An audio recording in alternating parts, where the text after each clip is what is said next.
Najla, aku biasa dipanggil Ala. Awalnya aku membuat kue hanya sebatas hobi aja loh.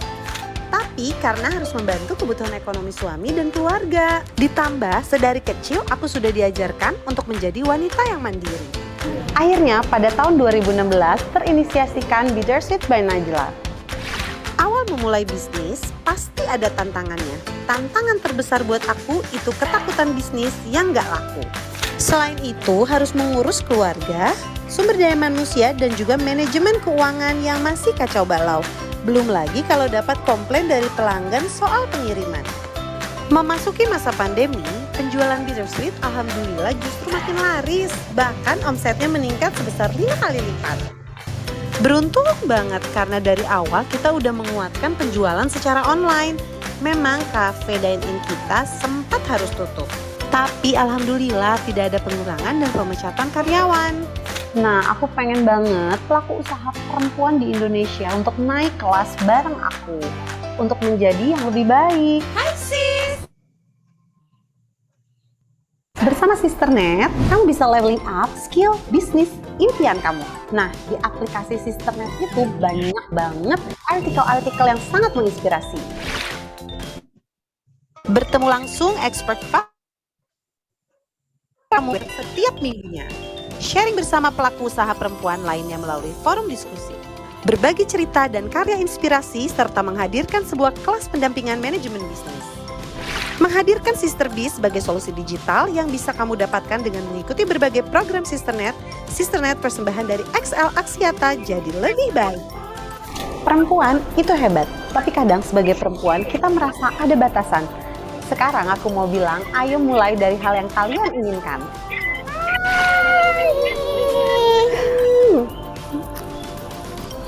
Karena kalau nggak dijalanin, kita nggak akan pernah tahu apa yang ada di depan.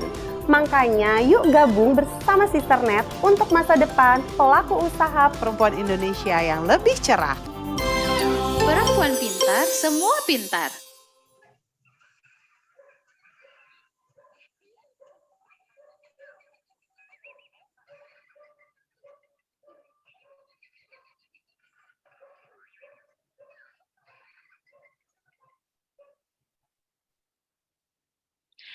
Oke, bismillahirrahmanirrahim. Assalamualaikum warahmatullahi wabarakatuh. Halo, selamat malam sisters.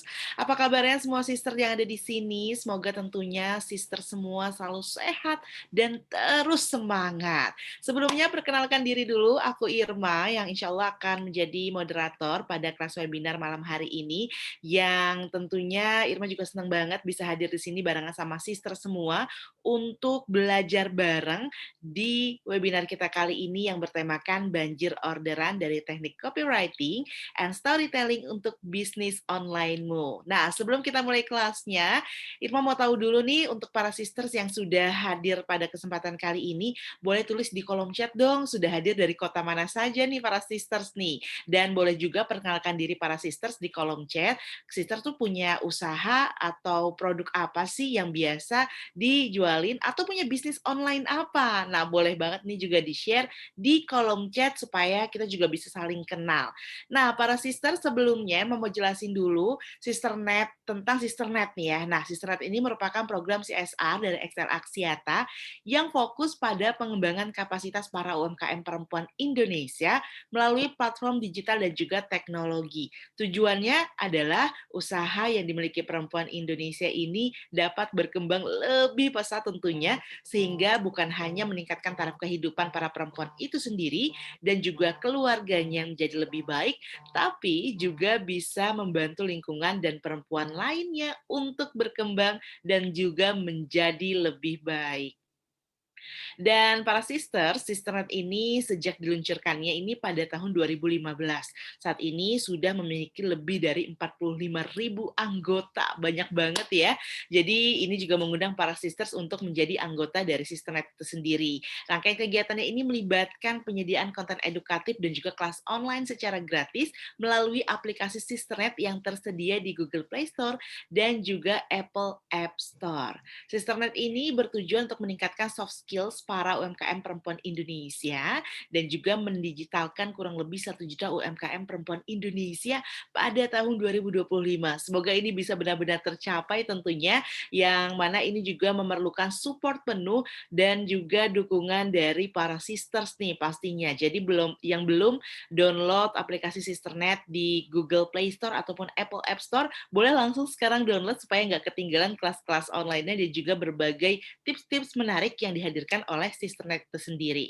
Baiklah, berbagai kegiatan ini memang dilaksanakan oleh Sisternet ini banyak banget, mulai dari kegiatan yang online maupun offline. Tapi karena masa pandemi seperti sekarang ini, terpaksa semuanya serba online. Tapi nggak apa-apa, karena online jadi kita bisa berjumpa dan bertatap layar pada kesempatan kali ini ya para sisters. Baiklah para sisters, kali ini kita sudah berada di program webinar pintar di malam hari ini, karena banyak banget tentunya program dari Sisternet itu sendiri. Dan program webinar pintar itu adalah salah satu program Sisternet yang bertujuan untuk mengedukasi para perempuan dan juga menghadirkan narasumber yang sudah ahli di bidangnya. Kalau hari ini kita mau belajar tentang banjir orderan dari teknik copywriting dan juga storytelling untuk bisnis online, sekiranya siapa ya yang akan menjadi narasumber kita pada kesempatan kali ini? Nanti akan Irma kenalin ya para sisters. Sabar dulu, karena sebelumnya para sisters, Irma juga mau kasih tahu para sisters semuanya untuk tetap ingat share kegiatan seru webinar malam hari ini di IG story milik para sisters semuanya, karena nanti akan ada hadiah untuk 5 sisters yang beruntung. Tentunya jangan lupa untuk tag ke @sisternet ID dan juga @xlaksiata_tbk. Oke, para sisters. Nah, para sisters, apakah sudah ada di sini yang juga berbagi? Para sisters ini dari mana saja? Boleh banget. Ada yang dari Jakarta jualannya puding, bolu, brownies, masih online. Baiklah, tenang saja karena di sini kita akan belajar bareng sama-sama tentunya para sister. Untuk itu, kita nanti akan juga belajar bersama dengan narasumber kita kali ini yang sudah hadir bersama dengan kita semuanya. Ada Sis Zata. Halo, selamat malam Sis Zata. Halo, Sis Irma dan sister semuanya yang hadir malam hari ini. Apa kabar? Mudah-mudahan baik-baik semuanya ya. Kabar baik, Mbak Irma? Sis Baik-baik Irma banget, ya? Alhamdulillah. Iya. Alhamdulillah. Ini kita semuanya harus berada di rumah, tapi karena berada di rumah dan kelas online, jadi jangkauannya justru makin luas ya Sis Zata ya? Bener banget, bener banget. Ini tuh bukan halangan tentunya ya buat kita terus meningkatkan kualitas diri pastinya kan Sis Zata? Betul banget. Ini malah sebenarnya di satu sisi kayak blessing in disguise sih. Jadi kesempatan mungkin dalam ya ada sedikit masalah, ada sedikit kesempitan ya, malah kita maksimalin dengan makin gigih ya dari rumah secara online. Benar banget. Jadi terbuka ya, oh kira-kira idenya kalau ada hambatan yang satu bisa solusinya apa, kayak gitu ya Sis Zata ya.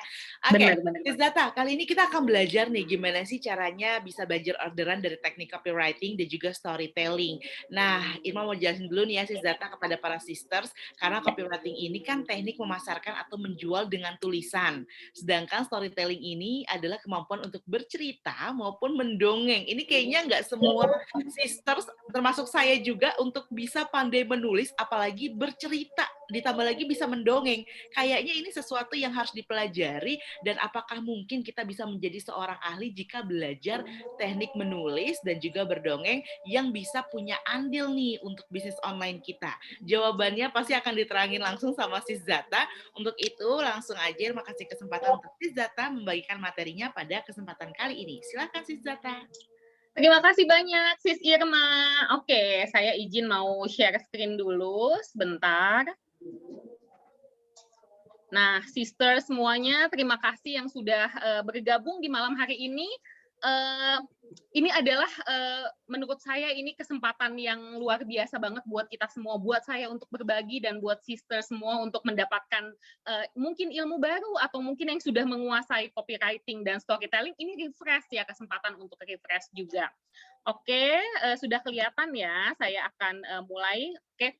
Nah, seperti tadi Sis Irma sudah menjelaskan bahwa pentingnya copywriting, pentingnya storytelling.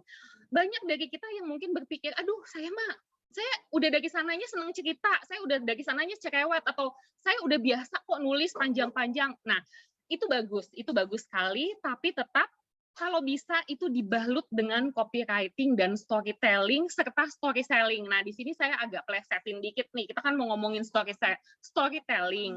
Tapi karena salah satu tujuan kita ya sis ya, pastinya mau cuan ya, makanya kita gabung dengan story selling, dengan selling. Nanti kita akan lebih lanjut soal ini. Oke. Sebentar. Nah, saya akan langsung ke bagian ini. Ada seorang teman saya namanya Widya Safitri, dia berkata bahwa jika konten adalah masakan, maka copywriting adalah bumbu. Bumbu yang tepat akan membuat masakan lebih nikmat. Nah, jadi gini, kalau masak mungkin hampir semua orang bisa masak ya sis ya. Tapi apakah masakannya itu enak, disukai oleh banyak orang, nagih ya, bikin orang pengen tambah terus atau tidak? Biasanya salah satu intinya adalah dari bumbu. Nah, sama aja, kita sudah menguasai misalnya copywriting, kita juga sudah menguasai storytelling, udah bisa lah gitu. Tapi kalau kita tidak bisa menggabungkannya dengan baik atau memilih yang tepat nih sesuai dengan keadaan, ya mungkin ya enak sih, tapi mungkin belum tentu bikin orang balik lagi atau pesen lagi. Makanya kalau semuanya digabungkan, kita sudah punya kemampuan copywriting, kita punya kemampuan storytelling, kita juga punya kemampuan selling, dan semuanya itu digabungkan dengan racikan yang tepat, mudah-mudahan akan makin oke lagi jualan kita baik online maupun offline. Itu yang kita harapkan semua ya sis ya. Oke, tadi juga sudah sempat dibilang oleh sis Irma tentang copywriting dan content writing. Mungkin ada yang pernah dengar, oh kayaknya mirip-mirip ya, copywriting, content writing, bedanya apa? Nah, bedanya adalah sama-sama writing, sama-sama konten sebenarnya, hanya saja kalau copywriting itu ya seperti saya bilang tadi, ini lebih kayak bumbu. Ini lebih penulisan konten yang niatnya adalah memang untuk memberi tips, memberi informasi, memberi tutorial, dan memang ada unsur bikin orang lebih tertarik, lebih mau melakukan sesuatu. Apapun itu, misalnya tujuan kita gini, nggak mesti harus berakhir pada penjualan. Misalnya minimal mereka follow kita dulu nih di Instagram atau di sosial media yang lain. Nanti saat mereka sudah follow, lama-lama mereka sering lihat postingan kita, lama-lama tertarik. Jadi nanti harapannya adalah dengan copywriting yang baik, kita akan membuat orang-orang punya respon sesuai keinginan kita. Minimal follow dulu, lama-lama sudah mulai like, lama-lama kayaknya bagus nih, kayaknya harganya sesuai, pas nih lagi diskon, pesen itu adalah salah satu harapan kita ya, dengan copywriting yang baik dan maksimal. Nah, ini tadi sudah. Saya mau langsung ke bentuk-bentuk copywriting kayak gimana sih? Copywriting itu ada macam-macam, ada banyak sebenarnya. Ini ada beberapa. Ada yang bentuknya edukasi. Oke, misalnya nih edukasi produk kita. Misalnya teman-teman nih, karena sebentar lagi bulan puasa, kebetulan lagi mau bisnis kurma, mau jualan kurma atau jualan baju lebaran dan lain-lain. Mungkin kalau saya ambil contoh kurma misalnya, edukasinya itu kita bisa mengedukasi pelanggan atau calon pelanggan kita atau followers kita di sosial media dengan jenis-jenis kurma. Kayak saya pribadi, tiap tahun tiap Ramadan saya tuh pasti nyetok kurma. Tapi jujur aja sampai saat ini saya masih tidak bisa membedakan kurma yang ini, kurma yang itu, kurma anak saya suka, aku suka tuh yang lembut-lembut tuh loh, yang kayak mentega gitu. Sementara saya suka yang keras. Tapi kalau mau pergi ke tempatnya, misalnya saya cuma bilang, kurma yang lembut-lembut itu loh, terus kurma ajwa atau kurma apa. Nah, edukasi ini bisa kita manfaatkan. Kalau jualan kurma, misalnya kita kasih bedanya, kurma ajwa seperti ini, kurma ini seperti ini, dan lain-lain. Itu edukasi. Kemudian review. Ada juga copywriting yang bentuknya review. Misalnya kita jualan skincare. Oke, kita review skincare tersebut. Dari manfaatnya apa, cara menggunakannya bagaimana, hasilnya seperti apa, dan seterusnya. Oke, ada juga promosi. Kalau promosi nggak usah terlalu dibahas kali ya, teman-teman kurang lebih sudah tahu. Intinya adalah mempromosikan. Sehingga orang minimal tahu tentang produk kita, jasa kita, jualan kita. Syukur-syukur ya mereka melakukan pembelian. Kemudian ini saya gedein nih kata-kata selling, karena copywriting itu memang paling banyak salah satunya digunakan untuk jualan ya, seperti yang kita lakukan ya, yang mau kita lakukan. Lalu image branding juga untuk membentuk image yang baik. Mau itu personal branding, mau itu business branding atau produk branding, copywriting itu kita butuhkan sehingga kita bisa membentuk image atau gambaran yang tepat. Kita mau nih, orang berpikir bahwa produk kita bagus, karena produk kita memang sudah bagus, tapi kan kalau kita tidak kasih tahu ke orang lain, belum tentu orang lain tahu. Mereka cuma bilang, sama aja tuh produknya A dan B, lebih murah yang B, saya beli yang di B aja. Padahal kita mungkin produk kita lebih bagus, harganya juga relatif terjangkau, tapi orang-orang nggak tahu karena memang tadi belum ada edukasi dari kita dan juga belum ada branding. Nah, gimana cara mengedukasi dan membranding sekaligus? Ya, salah satunya adalah lewat copywriting. Berikutnya adalah storytelling. Yang tadi sudah saya jelaskan, storytelling ini adalah salah satu bentuk copywriting yang juga paling kuat sekali. Sebenarnya semua butuh storytelling, tinggal nanti bagian-bagiannya seperti apa. Nanti kita akan lebih jelas soal ini ya. Oke. Nah, gaya copywriting. Gaya copywriting itu apa aja sih? Ini ada beberapa. Provokatif. Nah, ini sering banget mungkin kalau teman-teman lihat ya, ada bahasa-bahasa mungkin yang buat sebagian orang ini mengganggu. Oke, sebentar. Oke. Buat sebagian orang mengganggu, apaan sih gitu. Tapi di satu sisi buat orang lain yang malah bikin kepo, apa sih? Oke, sebentar ya. Sorry, suara. Oke, nah contoh lagi, madu untuk suamiku, apaan sih gitu. Nanti terus ternyata ada gambar istrinya lagi bawain madu buat suaminya. Tapi saat baca ini kayak, apaan sih gitu. Tapi di satu sisi ya ada yang senang, ada yang tidak. Jadi itu dikembalikan kepada gaya masing-masing dan juga selera masing-masing. Gimana nih cara menentukannya? Sesuaikan dengan karakter, tidak hanya karakter kitanya, tapi karakter produk kita. Apakah produk kita cocok misalnya pakai gaya provokatif? Nah, itu juga teman-teman, meskipun ini gaya yang banyak dipakai atau gaya yang disenangi orang, juga tetap harus hati-hati karena tidak semuanya cocok gitu. Saya saya kasih contoh, misalnya ada sebuah produk misalnya produk gamis ya, kita jualan gamis, kemudian kita bikin kata-katanya seperti ini ya, mungkin agak-agak mengganggu gitu. Jadi nanti disesuaikan dengan karakter jualannya kita tuh apa. Oke. Lalu kemudian saya langsung ke yang kedua, gaya copywriting yang kedua, berima. Ini juga teman-teman pasti sering banget dengar, ada from zero to hero. Pengen gaya nggak harus kaya. Banyak belajar sebelum mengajar. Nah, ini gaya berima. Oke, ini gaya yang aman sih, kayaknya semua produk atau jasa oke pakai ini. Nah, ini contoh yang berima. Kopi tanpa gula pahit, hati tanpa Allah sempit. Nah, ini gaya-gaya yang secara general banyak disukai karena memang enak didengar. Oke, jadi kalau mau aman mungkin gaya seperti ini juga bisa kita pakai untuk copywriting produk jualan kita. Nah, ini receh. Receh nih maksudnya teman-teman bukan murahan ya, tapi ini adalah sesuatu yang sering banget kita dengar, udah saking, aduh apaan sih gitu. Lebih ke situ sih sebenarnya, lebih ke, aduh apaan sih, tapi lucu gitu. Tapi bikin orang nengok atau kalau dengar gitu, bikin orang mungkin sering pakai karena memang menghibur. Contohnya nih, kalau apalagi ya yang anak-anak muda, milenial sering banget nih pakai gaya receh seperti ini. Misalnya, tak usah ke Eropa, bawa saja aku ke KUA, atau enggak, tak perlu tampan, yang penting mapan, dan seterusnya. Itu contoh gaya copywriting yang receh ya. Oke, ini juga, saya ngambilnya dari Vanilla Hijab. Ini adalah sebuah, teman-teman tahu ya, ini brand yang juga besar gitu, tapi dia juga menggunakan gaya receh. Gaya receh nih, saya bacain ya, kalau teman-teman bisa lihat juga di layar, sekedar mengingatkan, terasa lebih sesak di dada, menyesal karena nggak beli daripada beli. Jadi sebenarnya lebih nyesel nggak beli loh daripada misalnya kita sering ya udah beli, aduh nyesel nih ternyata mahal atau lebih mahal dari yang kita bayangkan atau apa.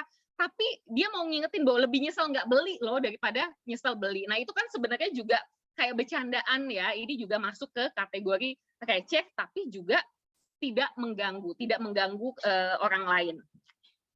Nah ini ada juga gaya shocking, oke? Salah satu gaya shocking. Sebenarnya gaya shocking ini mirip-mirip dengan trending. Jadi sesuatu yang bikin orang kaget. Misalnya saya ambil contoh ini dari Instagramnya Rabani. Jadi dia itu saat beberapa waktu lalu kita ada PPKM level 4, dia juga langsung mengambil kesempatan itu. Itu jadinya masuknya ke trending. Tapi di satu sisi diskonnya juga gede-gede yang bikin orang kaget dan ingin juga langsung melakukan sesuatu, entah itu membeli atau bergabung menjadi membernya dan seterusnya. Oke, nah trending yang tadi kita ngomongin. Ini adalah, aduh kalau teman-teman udah sering dengar ya, sisters pasti sering dengar ya, bahasa-bahasa jaksel lah, yang sekarang lagi rame, atau dari sebuah acara televisi yang lagi happening, nih contohnya, it's my dream mas, not her, gitu. Ini sering banget dipakai. Atau ini cara gue ketika lagi insecure, ya kata-kata insecure, healing tipis-tipis, kena mental, dan lain-lain, itu adalah kata-kata yang sekarang lagi banyak dipakai. Tidak ada salahnya kita memanfaatkan tren ini untuk menarik perhatian calon pembeli kita, oke? Nah, ngomongin soal trending tadi nih, saya ambil dari contoh Instagramnya Dapur Lindawati. Jadi ada gambar ya dari film, teman-teman pasti udah tahu ya, Sisters tahu nih film Layangan Putus, kata-katanya belanjain aku kursus di Dapur Lindawati, mumpung lagi ada promo paket bubur manis mas, it's my dream mas, gitu. Jadi ya hal-hal seperti ini trending. Jadi di satu sisi ini memang harus kita gunakan saat lagi tren. Jangan sampai nih trennya udah lewat kapan tahu baru kita pakai sekarang. Ya makanya namanya trending ya. Nah ini justru pas lagi trennya nggak usah merasa aduh nanti disangka ikut-ikutan. Enggak, ini memang orang lagi seneng arahnya ke sini. Gitu. Jadi manfaatin aja untuk copywriting kita untuk memaksimalkan jualan kita, terutama jualan online ya. Oke, nah yang lagi trending juga sering ya, sisters dengar kata-kata bestie gitu. Jadi kayak your body cares bestie. Kemudian juga ini dari Miss Glow Beauty ya, kata-kata bestie, pokoknya kata-kata kena mental health, self care dan lain-lain sekarang lagi memang sering banget digunakan. Nah itu juga bisa kita maksimalkan untuk copywriting kita. Oke, lalu barulah kita masuk ke storytelling karena storytelling ini adalah bagian dari copywriting, bagian yang sangat penting. Nah pertanyaannya adalah apa sih storytelling itu? Kenapa storytelling itu perlu? Pokoknya yang penting kita udah bisa bercerita, kasih cerita udah cukup kan? Kenapa benar-benar harus dipikirin banget storytelling itu? Oke, saya akan langsung ke sini. Nah, teman-teman, sisters pernah nggak ngalamin misalnya gini, sisters nonton film bulan lalu, misalnya bulan lalu, terus kemudian sama temennya diajakin, sis, kita nonton film ini dong, nonton film ini yuk, udah nonton belum? Terus dia nginget-nginget, film yang mana sih? Ya, kayaknya belum nonton, nggak tahu deh. Tapi kayaknya familiar gitu. Ternyata dia udah nonton. Padahal baru bulan kemarin, tapi dia udah lupa. Sudah nggak inget pernah nonton atau nggak. Berarti saking tidak berkesannya film itu, dia sampai lupa udah nonton atau belum. Nah, sementara kalau ada film yang misalnya kita suka banget ya, sis ya, kita suka banget, mungkin kita tidak akan keberatan gitu. Udah nonton, diajak nonton lagi, kita tetap nonton lagi. Dan itu berkesan banget ceritanya sampai terngiang-ngiang mungkin sampai beberapa bulan ke depan. Oke, sampai detail banget kita ingatnya. Itu salah satunya adalah karena memang story-nya menarik. Storytelling-nya kuat sekali. Jadi itu kenapa kita harus bikin storytelling yang kuat ya, karena cerita doang gampang. Tapi bikin cerita yang benar-benar masuk ke otak yang melihat, yang mendengar, itulah agak-agak perlu effort. Nah, disinilah kita akan mempelajari tips-tips bikin storytelling yang lebih kuat ya, terutama storytelling. Nah, sekarang saya juga pengen ngasih beberapa fakta, beberapa science, kenapa storytelling itu benar-benar harus kita maksimalin banget. Karena setiap cerita yang sukses akan menghasilkan salah satu reaksi kimia di dalam darah kita. Salah satunya adalah meningkatkan dopamin. Oke, ini membuat audiens kita nih jadi lebih fokus, mereka jadi lebih termotivasi pas misalnya baca ceritanya, ya atau mendengar ceritanya atau menonton ceritanya. Mereka kan fokus, termotivasi, padahal itu sebenarnya cerita di mana kita sebenarnya mau menjual sesuatu, tapi kita bungkus dengan storytelling dan story selling yang tepat. Nah ini bikin mereka, wah kayaknya menarik nih, aduh pengen nih kayak gitu, sehingga mereka jadi mudah ingat. Oke, makanya kalau teman-teman sering ingat iklan-iklan yang kayaknya dari dulu tuh ada beberapa merek yang iklannya itu sampai sekarang pun kita masih ingat. Nah, itu salah satunya adalah karena memang saat nonton iklan tersebut, dopamin kita meningkat, sehingga kita jadi memang akhirnya inget sampai dalam waktu yang cukup lama, bahkan lama banget gitu. Ada iklan-iklan saat saya masih kecil yang sampai saat ini pun saya masih inget ya, contohnya Cosmos. Oke, lalu berikutnya adalah meningkatkan oksitoksin. Nah, ini dia penting banget nih, sisters. Kita perlu banget nih bikin orang yang melihat iklan kita atau postingan kita atau jualan kita lah, intinya itu mereka tuh jadi kayak nggak mau beli tuh kayak nggak mikir banyak-banyak gitu loh. Karena hormon meningkatkan oksitoksin ini bikin orang yang lihat audiens kita nih jadi lebih dermawan, lebih gampang ngeluarin duit. Aduh, itu kan impian kita banget ya. Oke. Nah, ini juga salah satu fungsi pentingnya adalah meningkatkan kepercayaan. Jadi, saat mereka nonton atau melihat konten tersebut ya, mereka akan lebih percaya sama kita sebagai seorang penjual, sebagai storyteller atau yang bercerita atau yang membuat konten sekaligus sebagai penjual. Nah, ini aku mau kasih contoh lagi nih, sisters. Mungkin sisters dulu pernah nonton ada iklan yang pokoknya kalau pas sisters nonton yang apaan sih nih iklan, itu iklan udah agak lama klinik apa ada fang-fangnya gitulah, saya kasih clue ya, yang ini beneran nggak sih kok semua penyakit bisa sembuh, itu boro-boro gitu, ada kredibilitas yang terbangun, kepercayaan yang terbangun, yang ada malah bikin kita yang lihat ilfeel. Nah, itu berarti ada yang salah banget itu dari cerita tersebut, dari konten, copywriting dan storytellingnya, karena justru kebalikannya, bukan meningkatkan oksitoksin, bukannya malah meningkatkan kepercayaan, malah bikin ilfeel dan sangat tidak percaya ya. Oke, jadi itu kenapa nih ada bukti sainsnya, kenapa storytelling itu sangat penting dan storytelling itu sangat penting. Oke, sekarang kita lebih fokus lagi ke story selling, story that sell. Jadi cerita yang menjual. Cerita yang menjual itu seperti apa sih gitu? Gimana cara bikin cerita yang menjual? Oke, tadi udah kurang lebih ngerti tentang copywriting, bikin copywriting yang menarik ya, pakai gaya-gaya yang tadi, ada yang provokatif, ada yang trending, ada yang berima dan lain-lain. Kemudian udah tahu juga bahwa storytelling itu penting banget, apalagi kalau digabung dengan selling ya. Nah, ini ada tipsnya untuk membuat story selling yang sangat kuat, yaitu menggunakan 4P. Ya, ini persuasive writing atau memang sesuai dengan namanya persuasive writing adalah tulisan atau konten tulisan yang digabungkan ya, biasanya digabungkan dengan foto, video, dan lain-lain. Yang penting dimulai dengan konten tulisan yang memang persuasif, niatnya untuk membujuk, mengajak. Nah, bayangin kalau 4P ini kita bungkus dengan storytelling. Oke, saya akan sebutkan yang pertama, teman-teman bisa lihat promise atau janji. Ini bisa jadi judul besarnya, ini bisa jadi pancingannya. Nanti kita akan lebih lanjut ya soal ini.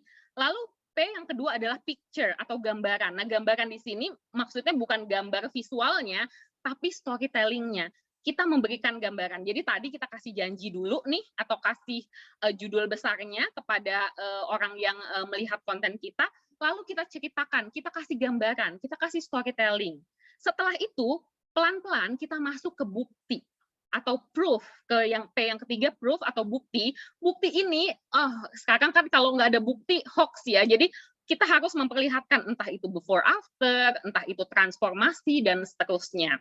Lalu yang terakhir, ini yang paling penting juga adalah push atau dorongan. Ini adalah ajakan, urgency, membuat calon klien kita, calon konsumen kita, setelah dia mendengar janji kita, setelah mereka mendengar gambaran kita atau membaca gambaran dari kita, melihat bukti kita, lalu kita ngedorong mereka untuk melakukan aksi, melakukan tindakan. Tindakan yang kita inginkan pastinya kan membeli kan. Nah, gimana nih caranya kita memanfaatkan 4P ini, mengaplikasikan 4P ini? Oke, saya akan kasih contoh. Ini contoh. Contohnya adalah pil pelangsing ya. Saya akan gunakan contoh pil pelangsing. Kalau ada gambar seperti ini di depan saya, before after, sebelum dan sesudah, ini adalah salah satu konten yang cukup digemari oleh kebanyakan dari kita ya, karena memang paling seneng ya ngelihat before after, ngelihat transformasi, melihat perubahan. Oke. Nah, kalau misalnya saya bayangkan saya menjual, saya adalah orang ini dan saya misalnya menjual pil pelangsing, pastinya pertama saya akan memberikan janji. Oke. Tapi ini maksudnya ini janjinya adalah janji yang memang sesuai dengan produknya ya, bukan melebih-lebihkan dan lain-lain. Oke, janji misalnya gini. Oke, saya bikin sebuah postingan, saya kasih judul turun 10 kilo dalam 2 bulan. Nah, itu tadi saya balikin lagi, itu adalah promise, itu adalah janji. Nah, judul besar saya berupa janji. Misalnya fotonya ini, kemudian tulisannya nih, captionnya adalah janji. Turun 10 kilogram dalam 2 bulan. Nah, buat yang emang lagi mau nurunin berat badan, kan pasti langsung nengok, wah, apa nih, gitu kan. Oke, kemudian setelah janji, saya tulis tadi janji, saya bikin story-nya. Story-nya itu memang berdasarkan pengalaman pribadi atau testimoni dari misalnya pembeli kita. Oke, misalnya kita pakai contoh diri sendiri. Misalnya saya pakai contoh diri sendiri, saya akan bercerita misalnya gini. Oke, setelah punya 3 anak, bla bla bla, terus bla bla, berat badan saya bertambah 20 kilogram dan dari dulu tuh susah banget mau nurunin berat badan. Pokoknya kita bikin orang terbawa dengan cerita kita. Mereka merasa relate. Ya, apalagi ibu-ibu ya, relate banget punya anak apa segala macam. Boro-boro mau nurunin berat badan, diet apa segala macam. Banyak ya yang ngalamin hal yang sama. Dan kemudian mungkin saya akan bercerita setelah mengonsumsi pil pelangsing ini, misalnya mungkin dengan pergi ke dokter ahli gizi, ditambah dengan mengonsumsi pil pelangsing, dan juga ditambah olahraga tipis-tipis, saya akhirnya dalam 2 bulan berhasil menurunkan 10 kilo. Nah, itu adalah story-nya. Oke, storytelling-nya. Pengalaman pribadi atau pengalaman dari yang sudah memakai produk tersebut. Lalu, orang kan bukti-bukti. Buktinya, P-nya tadi proof, bukti, ya ini. Buktinya before and after. Foto sebelum dan sesudah. Orang itu paling seneng kalau ngelihat ada before and after, setelah cerita yang tadi saya sebutkan. Nah, udah kan, dia udah kebawa. Tadi pas janji tuh, dia udah langsung, wah turun 10 kilogram dalam 2 bulan. Wah, dia baca, oh iya sih bener ya, susah banget memang kalau sudah punya anak 3, apalagi sesar dan lain-lain, nurunin berat badan, wah akhirnya berhasil nih dia. Oke, kemudian wah ada buktinya. Oke, tapi kalau kita tidak menutup cerita tersebut atau konten tersebut dengan call to action atau ajakan, oke, atau tadi push, dorongan atau urgency, itu biasanya tidak akan terlalu maksimal. Oke, kalau misalnya ya anggap saja saya udah sharing begitu aja. Mungkin ada yang, oh ya nanti kapan-kapan saya mau nurunin berat badan dengan serius, saya akan hubungin Zata untuk beli pil pelangsing tersebut. Tapi kalau saya tutup misalnya dengan urgency, nah teman-teman kebetulan banget nih produk ini lagi diskon nih di online shop saya, diskonnya 30% dan cuman sampai besok malam, misalnya kayak gitu. Nah di situ ada urgency. Orang jadi, oh iya ya lumayan ya 30% ya, apalagi ibu-ibu gitu kan, lumayan nih 30% ya, udah deh beli. Oke, jadi mereka merasa, oh harus nih kayaknya beli. Jadi ada desakan dari kita ngedorong mereka untuk melakukan pembelian atau langsung aja klik link di bio ya, kebetulan lagi ada diskon menarik loh, kita tidak menyebutkan diskonnya berapapun nggak apa-apa, tapi ada ajakan klik link di bio ya untuk tahu lebih lanjut tentang produk ini, atau klik link di bio ya untuk membeli produk ini. Intinya ada dorongan, ada ajakan, ada call to action. Nah, jadi kebayang ya teman-teman tadi persuasive writing ini, tulisan atau pembuatan konten yang membujuk ini, kita bungkus dengan storytelling, itu hasilnya biasanya akan luar biasa banget. Oke, nah udah kebayang ya, karena saya udah kasih contoh ini, teman-teman mudah-mudahan sudah lebih kebayang. Sekarang saya akan masuk ke komponen-komponen story selling. Jadi story selling itu biasanya yang harus ada itu ada beberapa komponen ini. Tapi teman-teman jangan khawatir, tidak harus semuanya harus ada nih di setiap teman-teman bikin konten untuk jualan, tidak berarti semuanya harus ada gitu. Tapi ini beberapa yang bisa jadi pilihan. Pertama, penawaran. Tadi kan yang saya bilang di sini, terakhir saya tutup dengan penawaran ada diskon 30% tapi cuma sampai besok malam. Oke. Lalu kemudian ada janji. Ya janji tadi kayak misalnya turun 10 kilo dalam 2 bulan. Atau misalnya nih, janjinya adalah kalau misalnya skincare apa? Glowing dalam hanya dalam 2 minggu misalnya. Yaitu sesuaikan dengan produk masing-masing tapi tetap ya sesuai dengan etika dari produk yang kita jual. Kemudian ada before and after atau transformasi, ada solusi ya. Storytelling atau story selling yang baik itu salah satunya adalah ada solusi, bisa juga ada sisi emosionalnya, ada masalah. Mengungkapkan masalah itu adalah salah satu bentuk dari storytelling. Yang ini juga sebenarnya adalah salah satu bentuk masalah. Misalnya saya bercerita dari mulai gini, sudah beberapa tahun terakhir ini, saya benar-benar bermasalah dengan berat badan, udah nyoba nurunin, bla bla bla segala macam. Nah, saya membuka cerita saya, konten saya dengan masalah. Kan orang-orang ya pasti secara logika akan nungguin nih, baca sampai akhir. Mereka berharap menemukan solusi, kan biasanya seperti itu.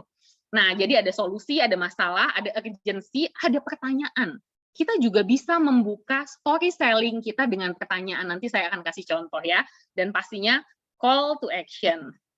Oke, nah tadi sudah lihat ya betapa powerful-nya gabungan dari copywriting dan storytelling. Sekarang kita akan langsung ke studi kasus ya, atau contoh-contoh kasus sehingga teman-teman bisa lebih kebayang lagi. Oke, saya mau kasih contoh, ini salah satu postingan dari Dapur Lindawati, saya ambil sebagai contoh. Oke, sebentar ya. Nah, di sini dia pernah posting, ini namanya karusel. Jadi kalau di slide akan ada beberapa postingan dalam satu postingan, tapi ada beberapa slides ya. Dia membuka di slide pertama dengan pertanyaan. Mau omset naik 2 kali lipat melalui optimasi WhatsApp? Kan jadi dia langsung membuka dengan pertanyaan. Di sisi lain, di sini juga sebenarnya ada unsur masalah. Yang pertama, berarti nih yang tertarik atau kebanyakan orang mengalami omset yang menurun. Mungkin sejak pandemi, ini postingan dia di awal-awal pandemi soalnya. Mungkin omset lagi pada turun, Lindawati mungkin sering dengar ada keluhan dari teman-teman sesama pebisnis dan pebisnis online juga yang omsetnya turun. Nah, ini adalah masalah, kan omset menurun. Jadi dia kasih pertanyaan, mau omset naik 2 kali lipat melalui optimasi WhatsApp? Oke, jadi ini adalah komponen dari storytelling, dan storytelling serta copywriting yang dia gunakan adalah komponen pertanyaan dan komponen masalah. Oke, terus kemudian kalau kita slide nih, kita geser, akan muncul solusi. Jadi tadi dia kasih pertanyaan, dia kasih masalah, lalu dia, Dapur Lindawati juga memberikan solusinya. Dia kasih tips untuk memaksimalkan atau mengoptimalkan WhatsApp bisnisnya adalah dengan menggunakan WhatsApp bisnis. Kemudian atur profile. Nanti kalau kita swipe lagi tuh ada banyak, tidak saya tampilkan semua di sini. Intinya adalah setelah kasih pertanyaan, setelah kasih masalah, kemudian dia memberikan solusi, dia memberikan tips, dia memberikan kiat. Tadi cukup panjang kalau dibaca ke bawah, kiat-kiatnya, tipsnya. Nah, jadi dia memang kasih edit value, kasih nilai tambah dari postingan dia. Jadi orang kemudian merasa terbantu, ada tutorial, ada tips. Nah, di bagian akhir-akhir nih, dia sudah mulai masuk ke penawaran.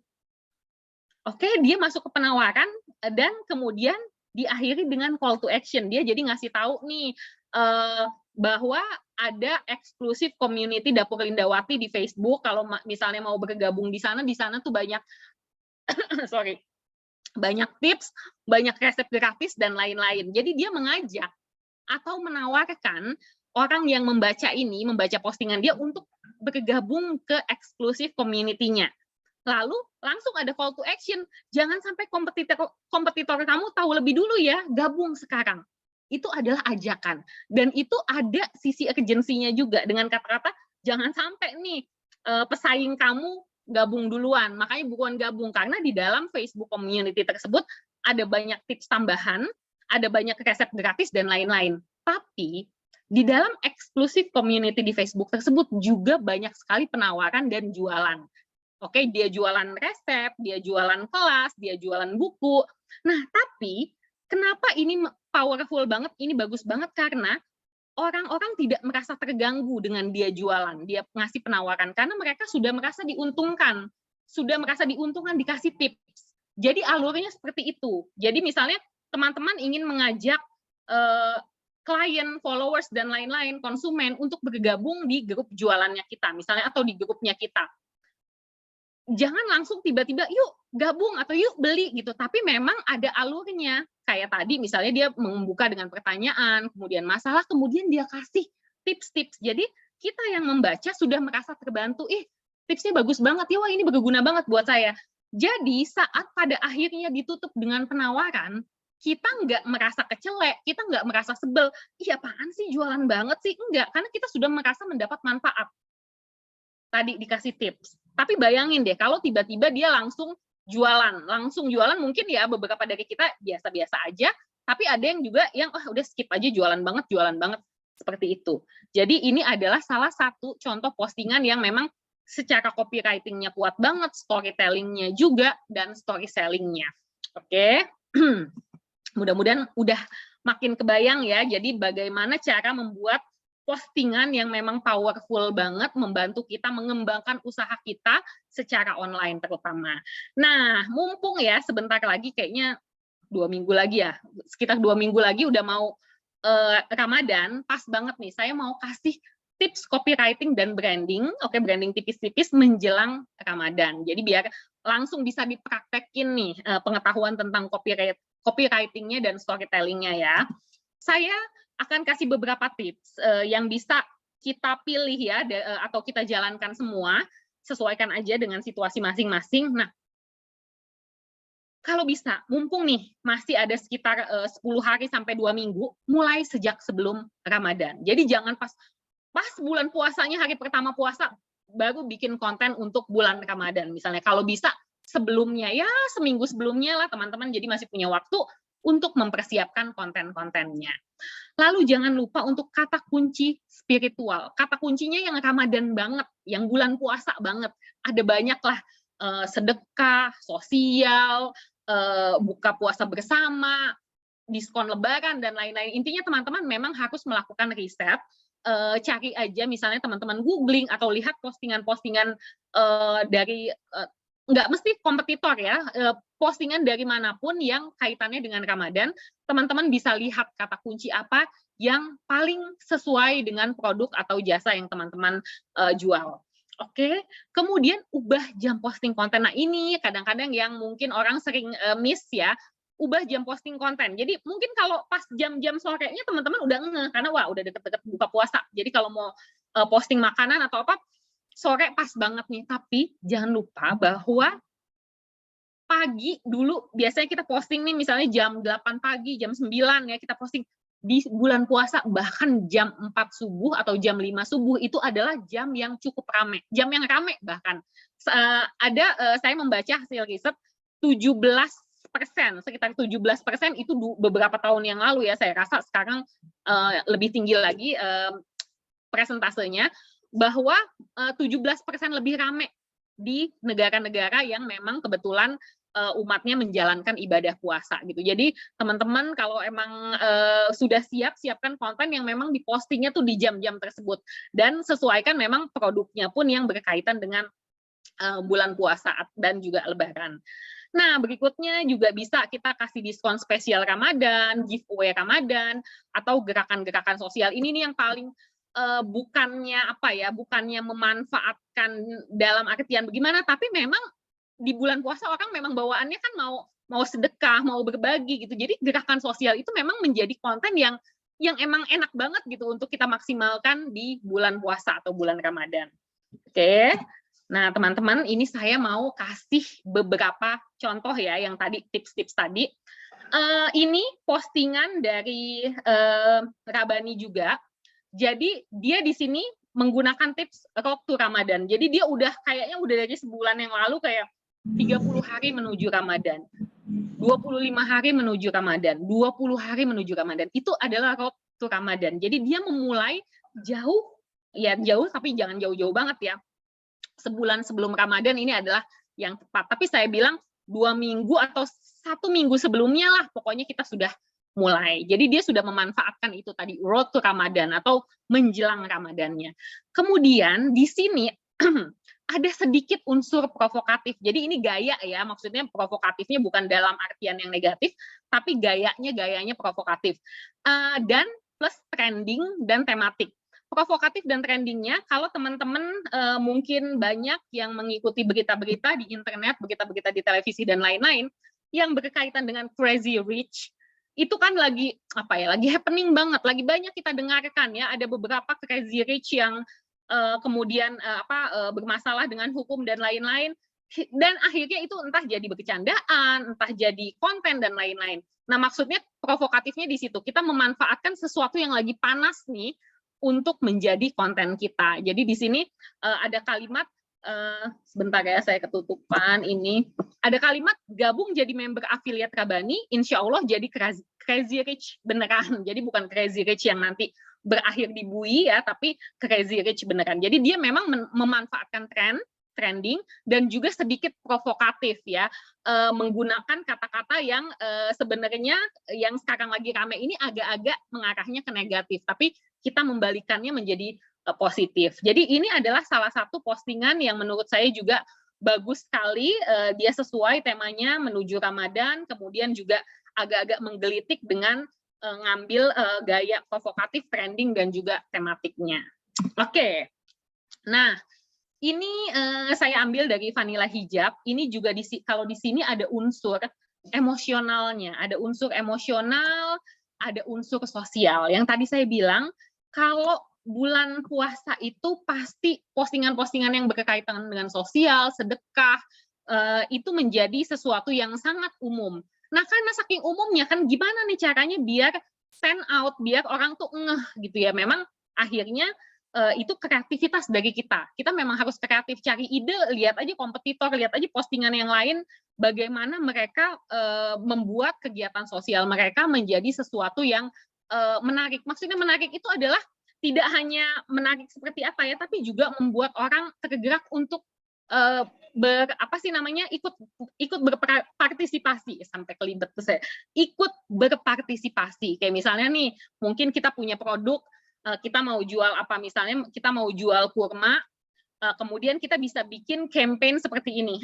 Dengan membeli satu box kurma di gerai kami atau di toko online kami, teman-teman sama saja menyumbangkan satu box, ya misalnya satu box kecil ya, satu box kurma untuk yang membutuhkan. Jadi misalnya kita memang ada niatan untuk bikin campaign itu di bulan Ramadan ini. Nah, kebayangkan ada banyak orang yang juga, wah, kalau saya beli, saya juga berpartisipasi nih, jadi untungnya double gitu kan. Nggak apa-apa, pamrih kepada Allah gitu di bulan Ramadan.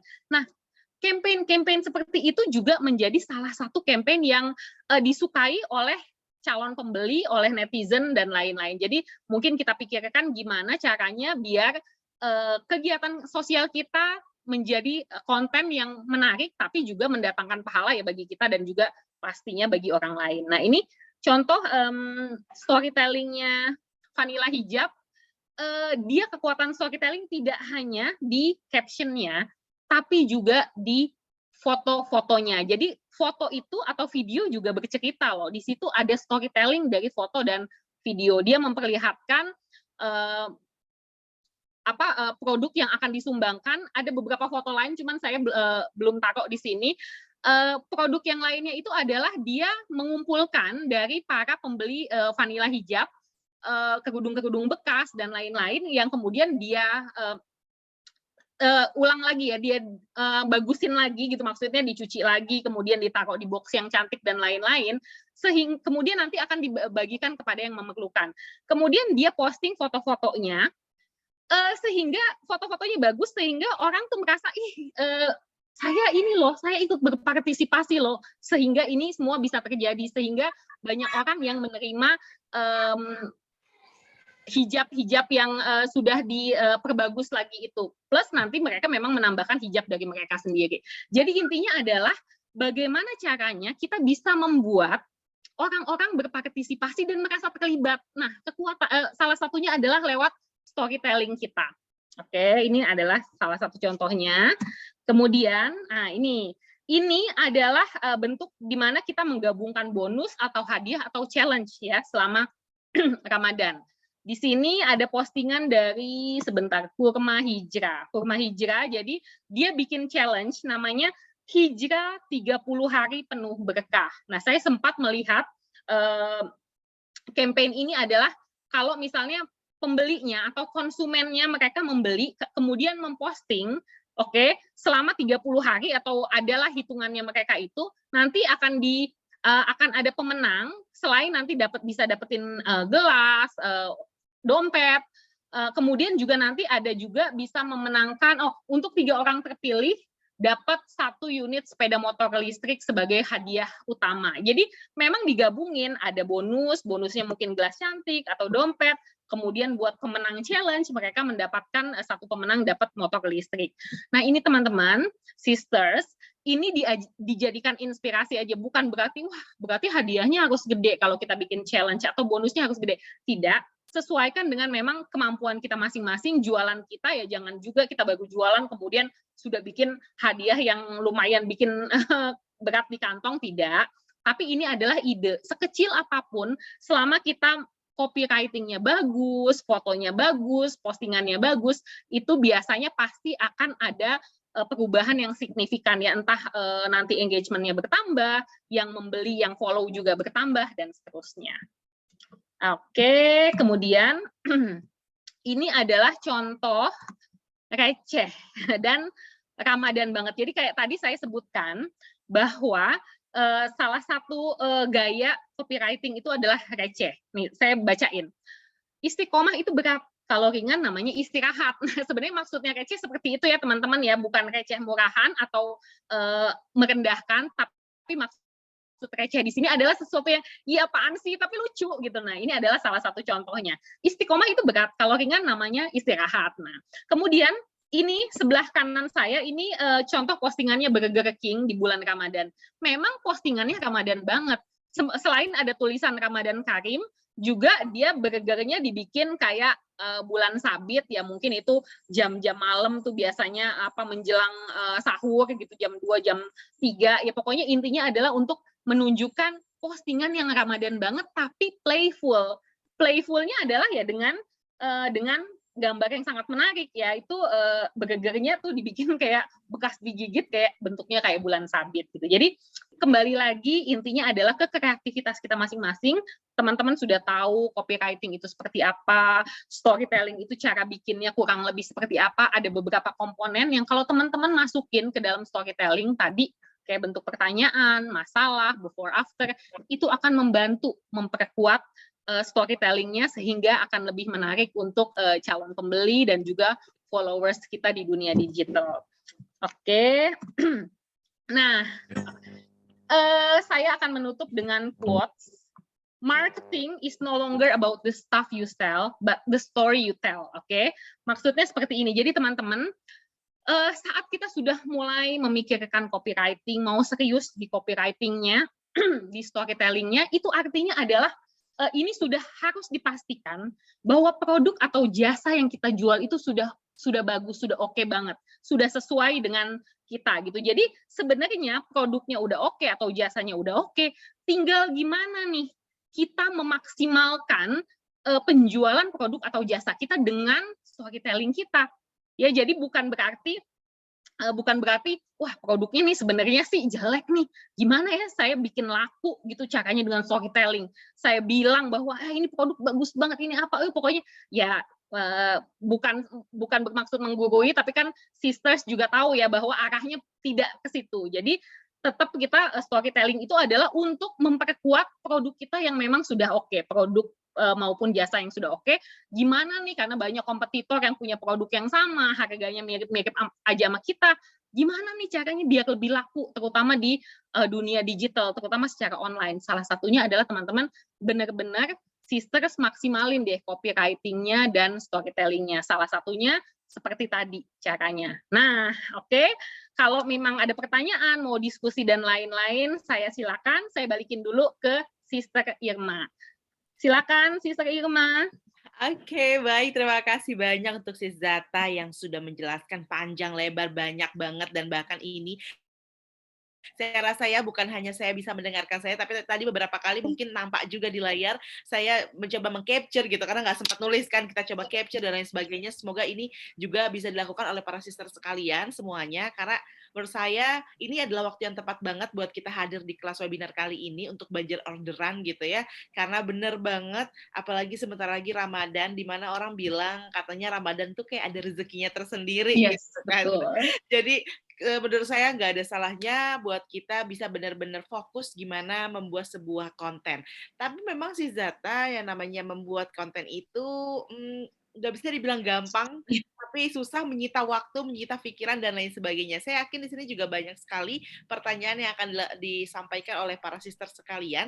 Tapi sebelumnya Irma mau ingetin lagi dulu kepada seluruh para sister semua yang hadir nih untuk membagikan keseruan kelas hari ini. Ya, siapa tahu ya, para sisters ini juga bisa sekalian promosi bisnis dari para sisters sekalian untuk membagikan postingan. Karena sometimes kita emang suka ngerasa, males posting apaan ya harus diposting ya, gitu kan. Terus kayak apa pentingnya posting, nanti postingan aku nggak penting. Padahal apapun yang kita posting, kegiatan yang positif seperti malam hari ini, itu penting banget untuk diposting. Karena itu juga bagian dari kita mempromosikan diri kita sendiri dan juga produk yang akan kita jual. Karena biasanya kalau kita sudah bisa membuat orang lain percaya sama diri kita, insya Allah apapun yang kita jual juga bisa laku dengan sendirinya gitu sometimes ya.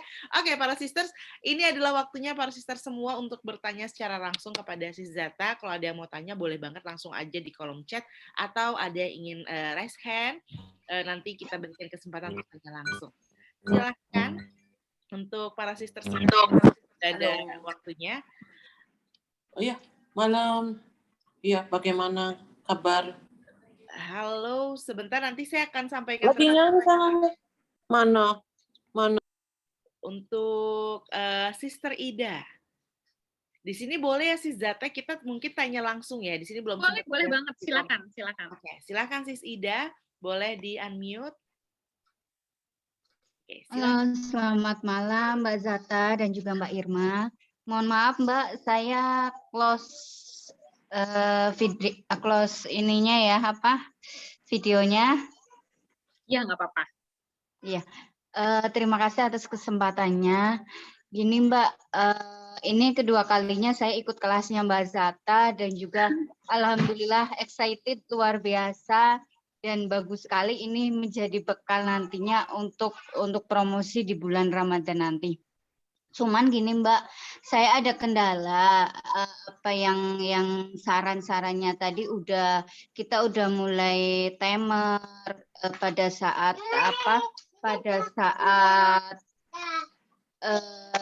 ini namanya posting, timer untuk posting. Nah, itu tapi untuk like, untuk baca sendiri kadang kan apalagi kalau berkaitan dengan ini ya storytelling ya, orang kadang cenderung apaan sih ini panjang lebar kayak gitu. Nah, itu mensiasatinya bagaimana Mbak kayak gitu. Terus supaya orang itu cenderung tertarik, bahasa yang kita gunakan itu harus yang seperti apa gitu. Kalau tadi kan ada sedikit ya tadi sempat dijelaskan juga sih harus yang receh, yang trending kayak gitu. Tapi kita sudah mencoba dan ternyata masih belum tembus juga gitu sesuai dengan harapan. Nah, itu kira-kira bagaimana saran dari Mbak Zata? Itu mungkin itu aja dulu. Terima kasih. Baik, terima kasih Sis Ida. Silakan Sis Zata boleh langsung dijawab. Oke, terima kasih banyak Mbak Ida. Nah, ini menarik banget nih pertanyaannya. Oke, yang ingin saya tanyakan juga adalah maksudnya perlu dipertimbangkan juga sudah berapa lama nih Mbak Ida konsisten memposting, karena biar bagaimanapun meskipun sosial media itu sesuatu yang relatif mudah di satu sisi, tapi konsistensi juga tetap perlu. Jadi misalnya nih kita baru mendapatkan masukan-masukan atau ide-ide atau tips, kemudian kita jalankan. Misalnya mungkin baru 2 minggu, ya kalau memang belum ada perubahan yang signifikan itu masih wajar, karena tetap aja biar bagaimanapun butuh konsistensi. Ada beberapa yang sudah melakukannya misalnya 3 bulan baru dia bisa merasakan perubahannya. Kemudian setelah 1 tahun berasa banget, dan setelah itu ya memang akan terus berkembang. Jadi balik lagi bahwa tetap saja sosial media, copywriting, storytelling sudah kita lakukan, tapi juga tidak instan, tidak langsung saat bikin langsung ada kelihatan hasilnya. Tidak seperti itu juga, tapi tetap harus ada perencanaan, penjadwalan, dan konsistensi. Nah, tadi menarik banget tuh Sis Ida bilang, sudah posting, sudah storytelling, tapi gimana nih bikin orang mau baca panjang-panjang? Oke, saya mau mencoba meluruskan storytelling itu tidak harus panjang-panjang. Memang namanya cerita, tapi tidak harus panjang-panjang. Kalau memang perlu panjang, ya panjang. Tapi kalau tidak perlu panjang-panjang, ya pendek aja. Nah, mungkin juga perlu dianalisa nih, tadi udah Ida udah merasa misalnya bikin story yang bagus, sudah captionnya sudah bagus. Nah, tetap perlu dilihat juga apakah fotonya sudah mendukung storytelling-nya. Itu pertama. Kedua, apakah sudah ada tadi tuh kalau 4P itu yang pertama adalah promise atau sebenarnya judul besarnya atau janji.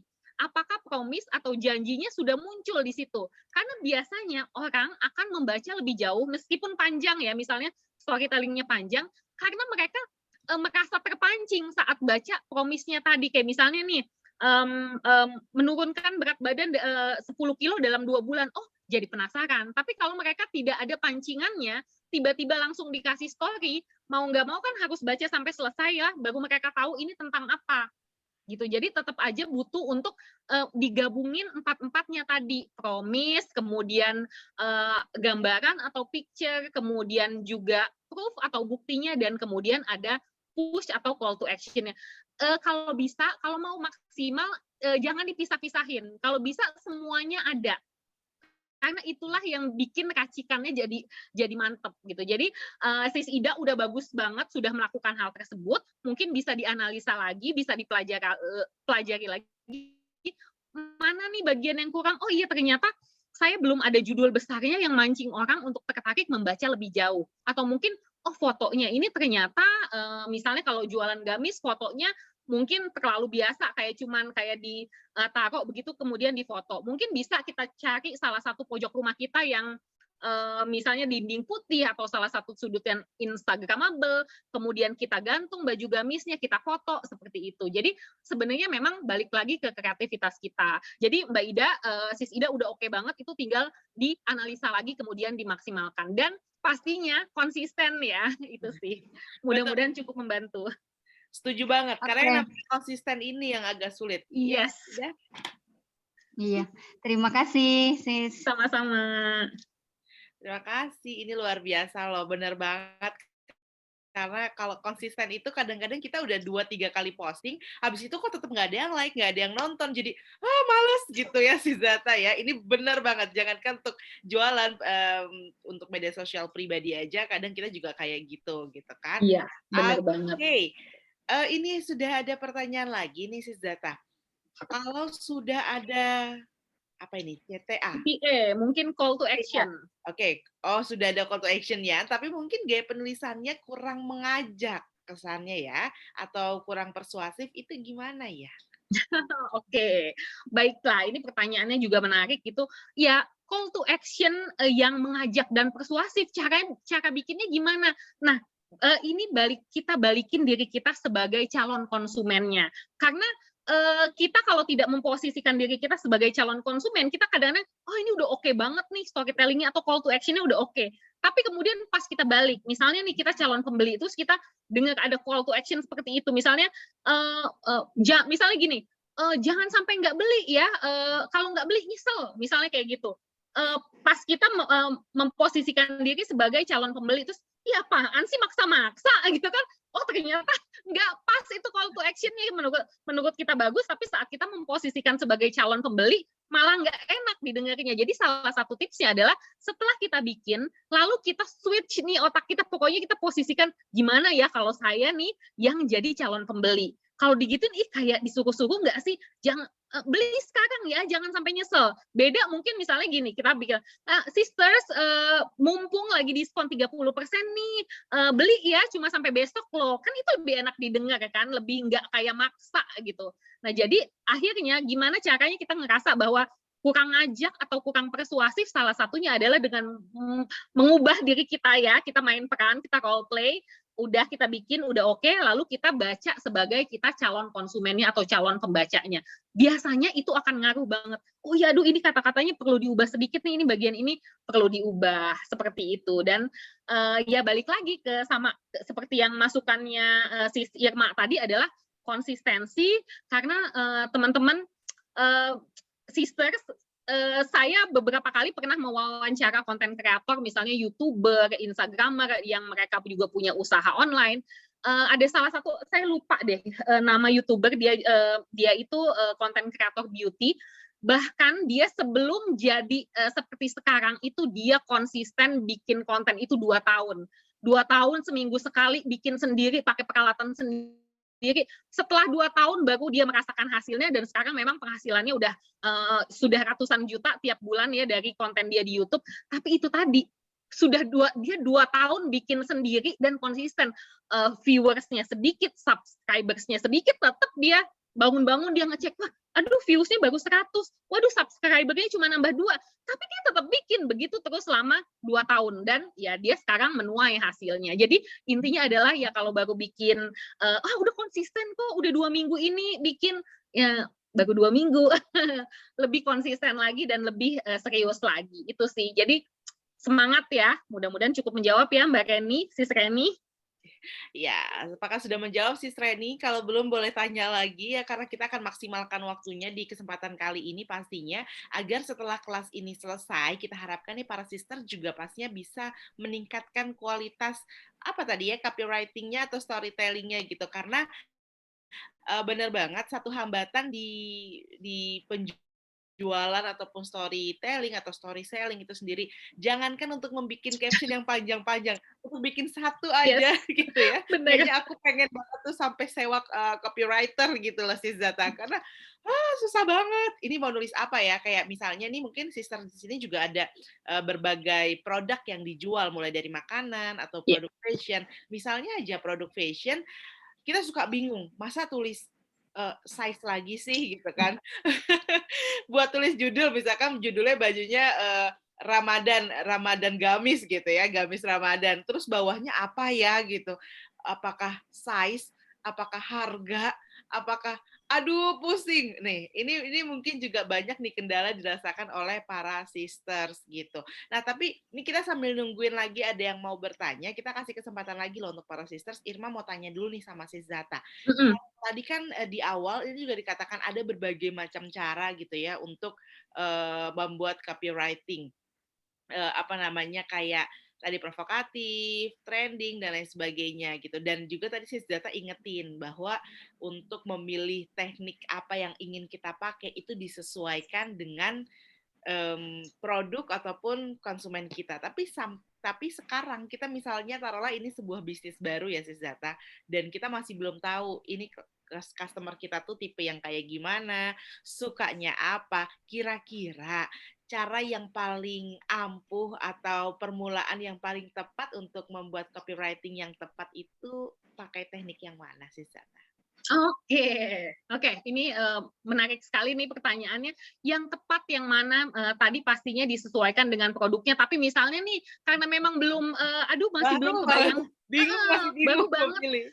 Oke, langkah pertamanya memang adalah produk knowledge dulu. Berarti gaya copywriting-nya adalah yang bentuknya edukasi. Apalagi misalnya kita baru jualan, kita sendiri pun memang baru mempelajari produk kita atau misalnya baru menguasai produk kita.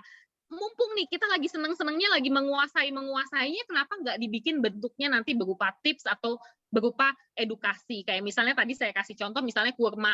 Kita kasih misalnya bentuknya adalah kurma itu ada beberapa jenisnya. Jadi bentuknya edukasi, kasih tahu ada kurma ini, kurma itu. Kemudian misalnya nih kalau kebetulan kita jualannya gamis, nanti mungkin bisa mulai misalnya kita gamisnya bahannya apa, kita bisa kasih edukasi kenapa kita memilih bahan ini, mungkin lebih adem, lebih jatuh, lebih mudah dicuci, dan lain-lain. Jadi yang paling aman sebenarnya di awal-awal adalah gayanya memang yang edukasi, dan juga nanti tinggal kita gabungin nih edukasi dengan misalnya trending. Trending saat ini apa nih, yang gaya berpakaian mix and match yang lagi disukai apa gitu. Jadi tetap sesuaikan dengan tren yang sedang ada saat ini, itu yang paling aman sih. Kalau nanti misalnya kayak mau bikin yang berima, yang receh, yang provokatif, itu kan perlu kemampuan copywriting dan storytelling yang lebih lagi. Nah, itu dengan berjalannya waktu, mudah-mudahan kita bisa memakai semuanya itu. Tapi di awal-awal bisa gabungin edukasi dengan trending, atau edukasi dengan berima, edukasi, dan lain-lain. Bisa mengawali dari situ. Nah, aku boleh sambil nunggu ada yang nanya lagi, aku boleh nambahin tips ya, Sis Irma ya. Nah, tadi kan Sis Irma, kebetulan tadi kan Sis Irma bilang ya bahwa wah kadang-kadang bikin satu baris caption aja lama atau apa. Caranya gimana? Apalagi ini Ramadan ada 30 hari ya, kurang lebih bagaimana nih kita mempersiapkan. Mumpung masih jauh, sekarang mungkin sudah bisa mulai dibikin konten kalendernya atau kalender konten. Cara bikinnya sesimpel nggak mesti harus mungkin sering lihat ya ada yang bentuknya kalender terus ditulis-tulis. Bikin yang paling simpel aja, kita bikin di buku tulis, buku kosong, kita bikin misalnya hari pertama kita mau bikin konten apa. Misalnya baru dibuka dengan, wah hari pertama pengen kasih tips nih, tips menjalani puasa, tapi yang ada kaitannya dengan produk atau jasa yang kita jual misalnya. Kalau produk yang kita jual makanan, wah itu, aduh kayak itu banyak banget ya tipsnya ya, tips untuk di awal bulan Ramadan. Nah kemudian nanti hari kedua kita bikin lagi nih, kita sudah dari sekarang kita siapin. Karena kalau hari H langsung kita posting, kita pikirin, itu biasanya malah nggak maksimal. Sekarang mau posting, sekarang baru kita mikir, itu benar-benar enggak banget gitu. Kalau buat kita yang memang jualan online, itu benar-benar fail banget deh kalau hari H mau posting, hari H bikin konten ya. Jadi mumpung masih lama nih, masih ada sekitar 2 mingguan, dari sekarang sudah disiapkan, nanti hari ketiga mau bikin apa. Hari ketiga kalau jualan gamis misalnya mau bikin tips mix and match gitu. Nanti hari ke-10-nya atau hari-hari udah mulai dekat Ramadan, dekat Lebaran, udah lain lagi tuh tipsnya. Misalnya skincare ya bagus tuh, udah mulai gimana caranya glowing menjelang Lebaran dan seterusnya. Jadi kalau bisa memang bikin caption, bikin storytelling, copywriting itu tidak mudah, makanya disiapin dari sekarang. Jadi nanti pas itu udah ngalir, setiap harinya udah ada postingan. Oke, baik. Ini sudah ada pertanyaan lanjutan lagi. Oke, Sizata, ini ada kalau ini curhat kayaknya ya. Pas ini konten ada, kreatif konten sudah dibuat, giliran bikin caption suka mentok. Ini yang dibilang kalau mau posting, bikin ataupun cari captionnya di hari yang sama, di waktu yang sama, udah. Jadinya comot-comot gitu ya, Sizata ya. Ini memang tidak boleh, tadi sudah terjawab nampaknya sama Sizata juga, semuanya harus direncanakan gitu. Nah, ada selanjutnya dari Sis Mariam. Ketika membuat konten storytelling agar terkesan lebih dekat dengan konsumen, tipsnya gimana sih? Apakah perlu mengangkat cerita dari konsumen? Atau agar lebih menarik hati konsumen? Agar lebih menarik hati konsumen gitu, Sis. Mohon masukannya ya, Sis. Oke, silakan Sis Zata. Oke, Sis Mariam, sebenarnya dirimu udah langsung ngejawab sendiri. Itu benar banget, itu benar banget. Untuk bikin storytelling berkesan ya pastinya storytelling dari kita, tapi kan kalau dari kita terus mungkin pengen lebih maksimal lagi, kita angkat cerita dari konsumen, itu benar-benar akan memperkuat engagement. Kayak misalnya gini, makanya kayak testimoni atau review atau before and after atau transformasi dari konsumen sering diposting oleh toko atau toko online, karena memang itu menambah engagement satu, sehingga sudut pandangnya tidak selalu dari kita sebagai penjual, tapi juga dari konsumen. Itu yang pertama. Lalu yang kedua, konsumen merasa dilibatkan. Saat misalnya ada cerita yang menarik, pasti kita izin dulu nih, misalnya nih before and after lah gitu. Kita izin dulu kepada konsumen tersebut, kita izin bahwa ini boleh nggak saya posting misalnya di akun Instagram misalnya kayak gitu. Nah, ada beberapa orang yang malah seneng, malah merasa bangga gitu. Nah, itu kan juga akan membuat lebih dekat dengan konsumen dan membuat konsumen lain atau calon konsumen lain merasa lebih percaya gitu. Jadi itu udah oke banget, itu cerita dari konsumen diangkat. Bahkan kalau misalnya nih, kita juga bisa bikin ini menjadi campaign atau menjadi aktivitas. Misalnya gini, mumpung di bulan Ramadan kita bikin campaign, kita meminta konsumen kita yang sudah coba produk kita untuk memberikan testimoni, entah mungkin posting di story, mention kita dan lain-lain, lalu ada hadiahnya. Hadiahnya misalnya, wah entah itu diskon atau produk apa yang bisa dipakai untuk Ramadan atau untuk Lebaran. Nah nanti misalnya 10 cerita yang paling menarik atau 10 testimoni yang paling menarik akan mendapatkan hampers dari kami.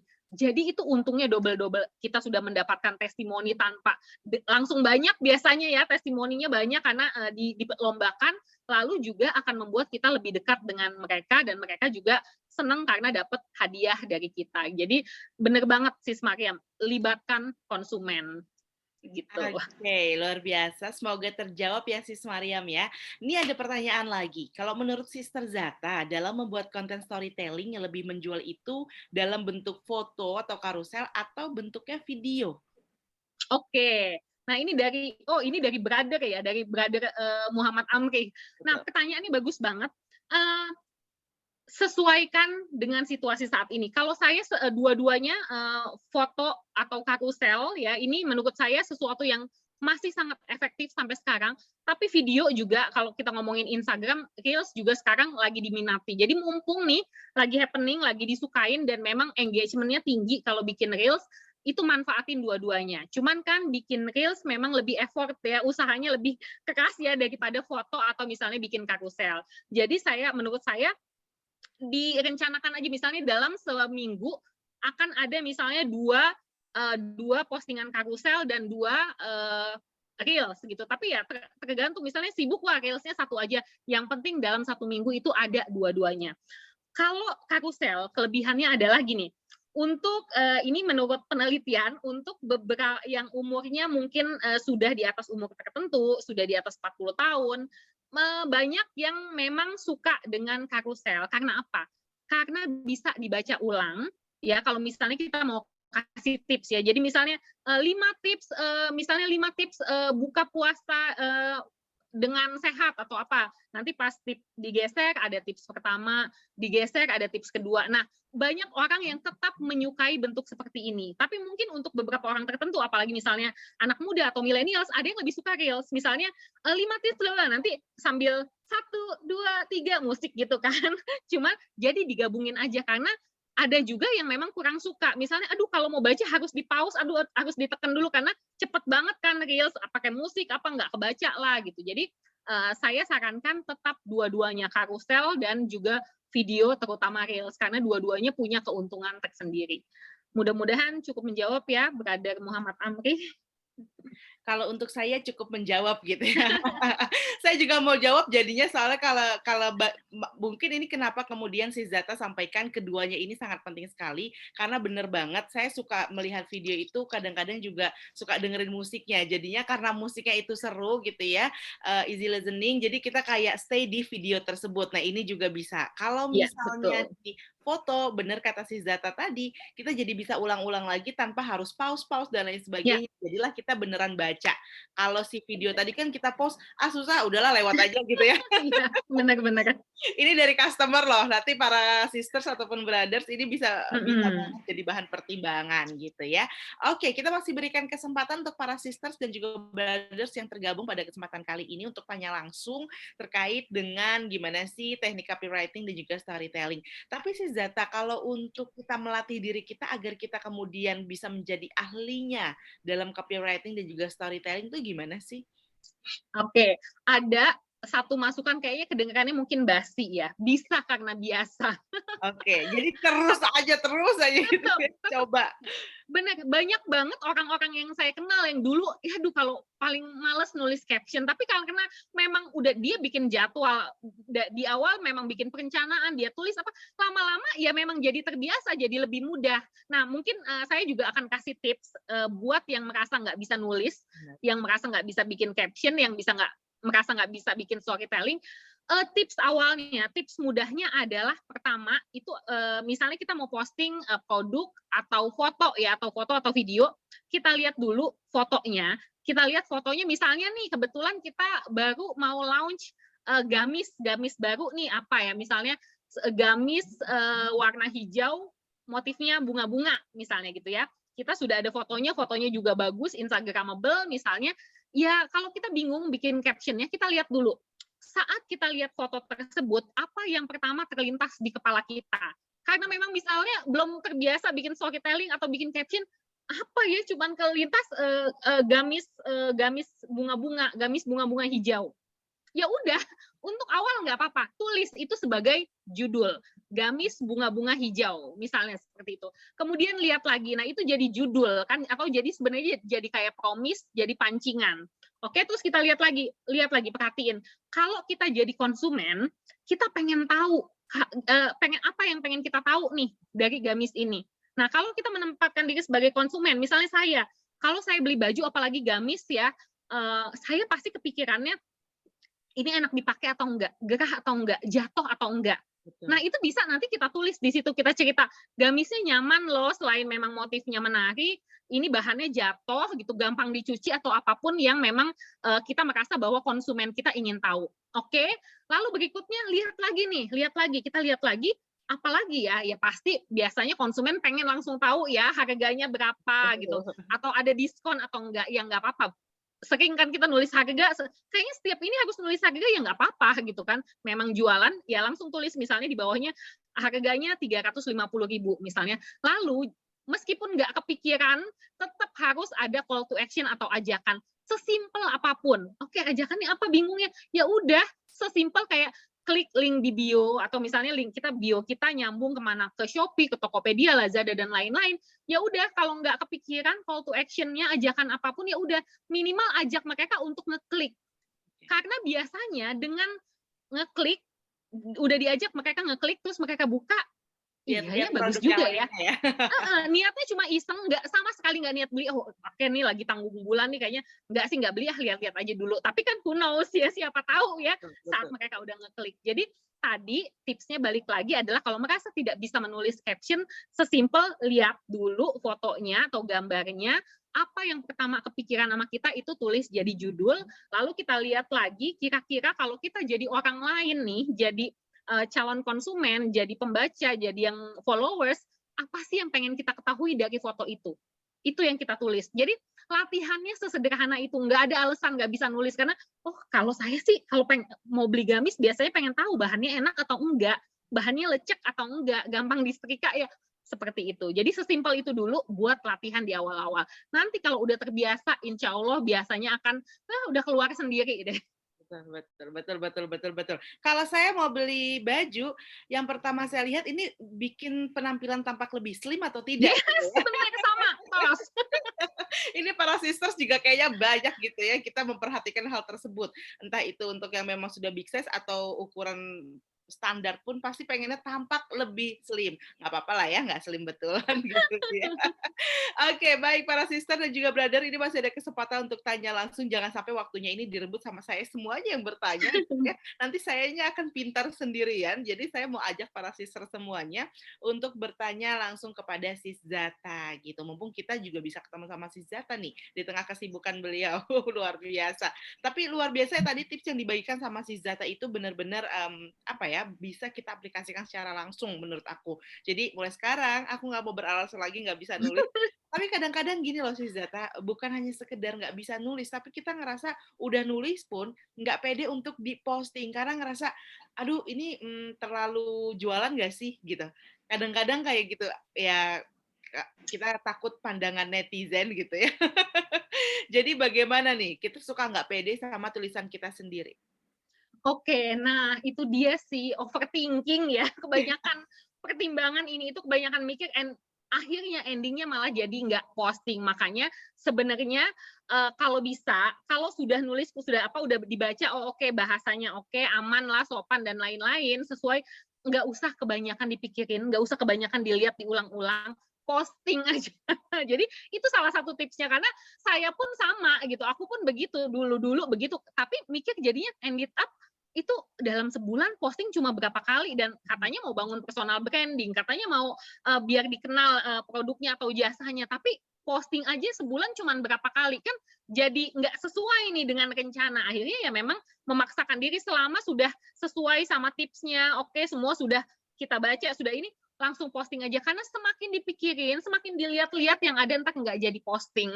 Tuh, semakin dilihat makin nggak sempurna ini tulisan, Iya. Terasanya ya. Padahal kadang-kadang itu cuma ada di pikiran kita dan bener banget. Orang lain yang bacanya padahal nungguin loh, mana ya postingannya, belum ada lagi. Jadi buat seluruh sisters di sini yang memang sedang membangun bisnis online, ini wajib banget punya tingkat kepercayaan diri yang tinggi, mulai dari diri kita sendiri gitu. Karena kalau bukan kita yang bisa menghargai produk kita, lantas siapa lagi ya kan? Iya. Bener gak sih? Aku mikirnya kayak kalau kita sudah bisa menghargai produk kita, kita bisa suka sama produk kita, maka orang lain juga bisa merasakan kesukaan itu. Oke, ada sisters lagi yang udah nanya nih, ketika udah bikin jadwal konten, tapi tiba-tiba di tengah-tengah ada yang lagi viral dan relatable, lebih baik jadwal digeser mumpung ada momennya atau gimana? Oh, bagus banget nih Sis Dia pertanyaannya. Karena tadi sesuatu yang viral atau relate itu adalah salah satu kelebihan ya dari copywriting, boleh banget digeser. Jadi sebenarnya kita udah bikin rencana nih tanggal 10 posting ini, tapi ternyata di tanggal 10 itu ada sesuatu yang wah sayang banget kalau dilewatin, karena nanti kalau misalnya udah tetap posting ini dulu, nanti posting itu belakangan ya udah nggak trending lagi gitu, udah basi mungkin. Jadi nggak apa-apa, digeser nggak apa-apa, kita isi. Ini bagus banget kok. Jadi memang kita bikin jadwal justru sebenarnya sehingga itu fleksibel. Itu nanti ada postingan baru, tiba-tiba kita misalnya lagi mau diskon, sebelumnya nggak rencana diskon, tapi kita mau diskon, kita bikin postingan baru yang langsung kita masukin ke postingan kita, nggak apa-apa, ngegeser yang sudah kita rencanakan. Jadi nggak apa-apa, sama sekali nggak apa-apa. Jadi bikin perencanaan juga nggak berarti kita malah jadi kayak terkungkung gitu, harus ngikutin itu banget, enggak. Sesuaikan dengan keadaan. Malah justru bagus sih, lagi trending dan kita punya postingan yang relate banget, ya harus dimanfaatin. Benar. Ini kalau postingnya di TikTok ya bisa jadi FYP gitu ya kalau. Iya, bener banget. Nah, di Reels juga bisa langsung banyak gitu penonton. Heran-heran dibanding dengan jumlah followers kita, jumlah penonton Reels kita jauh melambung di atas, itu karena kita mungkin mengikuti si trending itu sendiri. Nah, si Zata, ada pertanyaan lagi dari saya. Karena ada dari para sisters gitu ya. Saya mau tanya lagi sama si Zata. Ini kalau misalnya kita udah posting konten gitu ya, tapi ya ada hari-hari di mana kemudian kita ngerasa kayaknya mau posting lagi nih postingan dari 3 bulan yang lalu atau 6 bulan yang lalu gitu. Nah, itu bisa nggak sih kita posting dengan konten yang sama di waktu yang berbeda itu, dan apakah kemudian nantinya kita perlu hapus dulu atau bagaimana? Gimana sih Zata tipsnya? Oke, itu bagus banget sebenarnya bagus banget buat pertama, kalau memang postingannya masih relate, apalagi misalnya nih kejadian lagi atau misalnya itu adalah postingan kita di Ramadan yang lalu dan kemudian engagement-nya bagus dan masih relate sekarang, ya bagus, nggak apa-apa diposting ulang, nggak mesti yang kemarin dihapus, tapi mungkin yang sekarang kita update lagi, kayak misalnya dari caption-nya, minimal dari caption, karena kita misalnya mau pakai foto yang sama atau pakai gambar yang sama, nggak apa-apa, tapi bagian nanti yang disesuaikan adalah caption-nya. Jadi menurut saya memang nggak apa-apa, itu namanya kita apa ya, kayak kita recycle lagi nih. Ini bagus banget kan untuk ngisi konten juga. Engagement-nya sudah terbukti bagus, misalnya di tahun kemarin, nah kita posting lagi sekarang juga oke gitu. Jadi paling cuman perlu penyesuaian kayak di caption-nya, mungkin ada yang diedit, ada yang diperbarui sehingga sesuai dengan yang sekarang. Itu oke banget tuh kok, boleh banget. Poles-poles sedikit gitu ya, para jadi jangan takut untuk posting sesuatu kalau kita lagi buntu banget, nggak ada. Iya, betul. Posting yang lama gitu, karena ya namanya otak, namanya diri, jiwa kita pun pasti mungkin butuh istirahat ya sisters, jadi nggak masalah, kita 1-2 kali pakai konten yang sama. Oke para sisters, masih ada yang mau ditanya lagi? Apa semuanya sudah penasaran gitu ya, langsung mau bikin konten, langsung mau update? Makanya mulai dulu nih dari latihan untuk update caption yang di tag ke Sisternet gitu ya, untuk menceritakan keseruan kelas hari ini. Coba dipraktekin dulu mulai dari situ, karena akan ada hadiah bagi para sisters yang beruntung. Nah, ini kalau misalnya kita sudah diminta untuk praktis ya, untuk latihan, plus ada hadiahnya, kenapa enggak kita lakuin sekarang juga gitu ya, para sisters. Oke, para sisters masih ada yang mau bertanya, boleh buka audio kok. Nanti aku pilih, boleh raise hand aja dulu. Ayo boleh tanya apa aja, bebas. Oke, ini udah masuk lagi, ada pertanyaan. Sis Zata, kenapa sih storytelling ini lebih efektif digunakan dalam komunikasi bisnis? Apa bedanya storytelling produk dan storytelling marketing? Oke, sebentar aku baca ulang. Efektif digunakan, sebenarnya digunakan untuk bisnis dan non bisnis. Contohnya gini, mau bangun personal branding lebih untuk pribadi, storytelling juga perlu banget, bagus banget. Dan memang sekarang kenapa akhirnya banyak dipakai untuk bisnis, karena sebenarnya adalah kompetisi. Sekarang ini orang-orang jujur aja, bahkan kita penjual nih, saya jualan, saya juga menjual jasa, tapi di satu sisi kalau ngelihat orang atau bisnis yang jualan banget sih, kita tuh nggak suka, padahal kita juga penjual gitu, kita merasa terganggu. Nah, itulah kenapa storytelling menjadi sangat penting. Itulah yang membedakan kita dengan kompetitor kita atau dengan yang lain. Yang lain juga pakai storytelling pastinya gitu, banyak dari mereka. Cuma nanti tinggal siapa yang menyampaikannya lebih baik, siapa yang menyampaikannya memang lebih relate dan lain-lain. Jadi storytelling itu memang mau tidak mau menjadi bagian dari bisnis. Lalu pertanyaannya adalah bedanya storytelling produk dan storytelling marketing. Maksudnya storytelling untuk produk lebih mungkin ya, nanti tolong dikoreksi kalau saya salah nangkep. Storytelling untuk produk maksudnya saat kita menceritakan produknya atau edukasi soal produknya mungkin ya. Kalau storytelling produk sebenarnya lebih ke produk knowledge. Itu ini gimana ya cara ininya? Jadi kita bercerita tentang sebuah produk tapi bentuknya edukasi, bisa seperti itu. Tapi untuk marketing tadi itu lebih ke story selling yang sudah saya ceritakan. Jadi bagaimana kita membuat orang lain tertarik untuk membeli produk kita atau memakai jasa kita lewat sebuah cerita yang pastinya harusnya relate ya, dan bentuknya adalah ajakan. Ya makanya tadi saya gabung namanya menjadi story selling. Jadi mungkin storytelling marketing yang sis Putri maksudkan tadi adalah bentuknya story selling, sementara yang untuk produk ya benar-benar pure storytelling, bercerita dan menggambarkan soal produknya. Mudah-mudahan aku nggak salah tangkap ya Kalau misalkan pertanyaannya. memang ada keliru makna yang ditanyakan dengan jawaban, boleh banget ditanyain ulang Ya, gitu ya. Tapi yang tadi pun tetap ada maknanya buat kita semua, pastinya para sister sekalian yang hadir pada kesempatan kali ini. Oke, apakah masih ada pertanyaan yang ingin disampaikan? Tapi gini sih Zata, kadang kalau yang namanya bikin konten itu yang seru kan yang relate sama pembacanya gitu ya. Nah, relate sama pembacanya ini atau sama dalam tanda kutip si netizennya ini, itu kadang-kadang nggak sama dengan apa yang faktanya. Nah, ini bagaimana? Apakah kita harus mengutamakan fakta atau realita yang terjadi begitu ya? Kondisi yang diminta oleh si customer ataupun netizen itu sendiri. Oke, nah, iya ini menarik Sis Irma. Dalam proses copywriting, storytelling dan lain-lain sebenarnya ada salah satu proses yang juga penting. Salah satunya adalah riset atau penelitian. Tapi tenang aja sisters, ini nggak kayak kita bikin riset science atau apa gitu yang susah gitu ya, yang rumit gitu. Tapi ini riset kecil-kecilan aja, sesimpel misalnya kita googling, kita cari di Google apa sih yang lagi trending sekarang, atau benar-benar kita hanya berkaca dari apa yang sering kita dengar. Kayak misalnya nih, saya kalau buka sosial media, ya ampun ngomongin si Crazy Rich lagi, di infotainment, di apa, sebenarnya dari situ pun itu adalah bagian dari riset kita. Kita sudah tahu apa nih yang lagi sering diomongin. Kalau kita ngomongin itu relate apa enggak, ya sudah pasti relate, karena saat kita buka HP di sosial media, di media-media online ngomonginnya itu, di TV ngomonginnya itu, lagi ngobrol ketemu teman ngomongnya itu, bercandaannya cie Sultan, cie Crazy Rich dari Depok misalnya kayak gitu. Itu sudah menunjukkan bahwa sebenarnya kita tahu bahwa itu relate gitu. Jadi itu sesuai dengan realitas sekarang lagi banyak diomongin. Jadi nggak usah terlalu khawatir juga setiap mau posting, wah ini benar-benar relate atau enggak. Sebenarnya kalau kita sudah sering mendengar, minimal di sekitar kita aja sebenarnya itu sudah relate. Jadi nggak usah terlalu, aduh nanti dianggap nggak relate, dianggap nggak nyambung atau apa ya. Jadinya ntar nggak posting.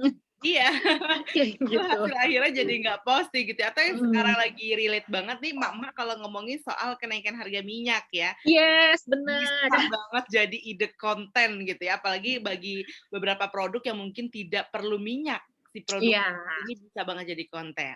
Minyak biarlah naik, tapi produk kita di harga yang sama gitu ya. Artinya karena kita nggak pakai minyak gitu kan. Betul.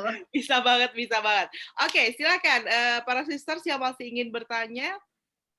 Ada lagi, ini kayak masih malu-malu ya, kayak bingung lagi ya gitu. Padahal ketika mau kita posting, mau bikin konten, banyak banget masalah yang ditemui. Silakan para sisters. Boleh langsung buka mic-nya juga, nggak apa-apa. Bener banget. Tapi biasanya si Zata memang kalau dalam membuat konten itu sendiri gitu ya, apalagi untuk para pemula, hambatan yang paling banyak diterima sama si Zata tuh apa? Keluhan-keluhan yang mungkin banyak orang curhatin nih ke si Zata. Oke. pertama pasti masalahnya adalah konsistensi. Masalahnya adalah kayak misalnya baru mulai sudah merasa kesulitan, sudah merasa tidak ada perubahan yang signifikan, dan itu hal yang normal banget sih sebenarnya. Mungkin tinggal dibalikin misalnya gini, aduh saya sudah mencoba semua cara, terus nanti semua caranya apa? Misalnya sudah coba ini, sudah coba itu, tapi ternyata beneran loh ada beberapa murid dan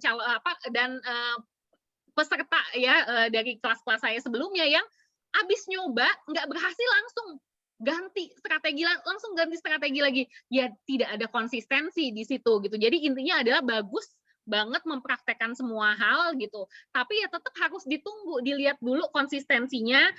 Setelah berapa lama emang kalau tidak terbukti berhasil baru boleh berpindah ke misalnya ke teori yang lain atau ke teknik yang lain gitu. Tapi intinya adalah sebenarnya kalau di awal memang basi banget kedengarannya, tapi adalah sabar dan konsisten. Baru nanti setelah berapa lama nggak kelihatan baru deh bilang bahwa wah nggak berhasil atau apa. Tapi kalau sebenarnya baru hitungan bulan aja itu masih tergolong baru sih sebenarnya. Tetap harus butuh waktu yang cukup lama. Tapi kabar baiknya adalah dengan kita aktif di media sosial, di platform digital, tetap akan lebih cepat daripada tanpa media sosial. Jadi maksimalkan banget nih teman-teman sister semuanya, maksimalin banget media sosial mumpung gratis ya, maksimalin banget dan nanti akan berasa kok ini manfaatnya.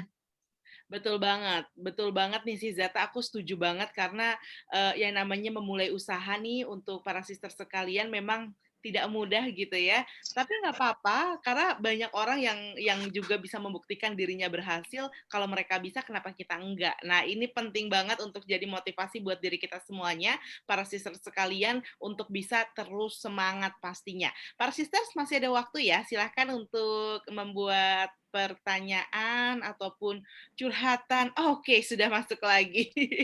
Oke, si Zata, ini ada yang sudah masuk lagi. Faktor apa sih yang bikin keberhasilan dalam copywriting?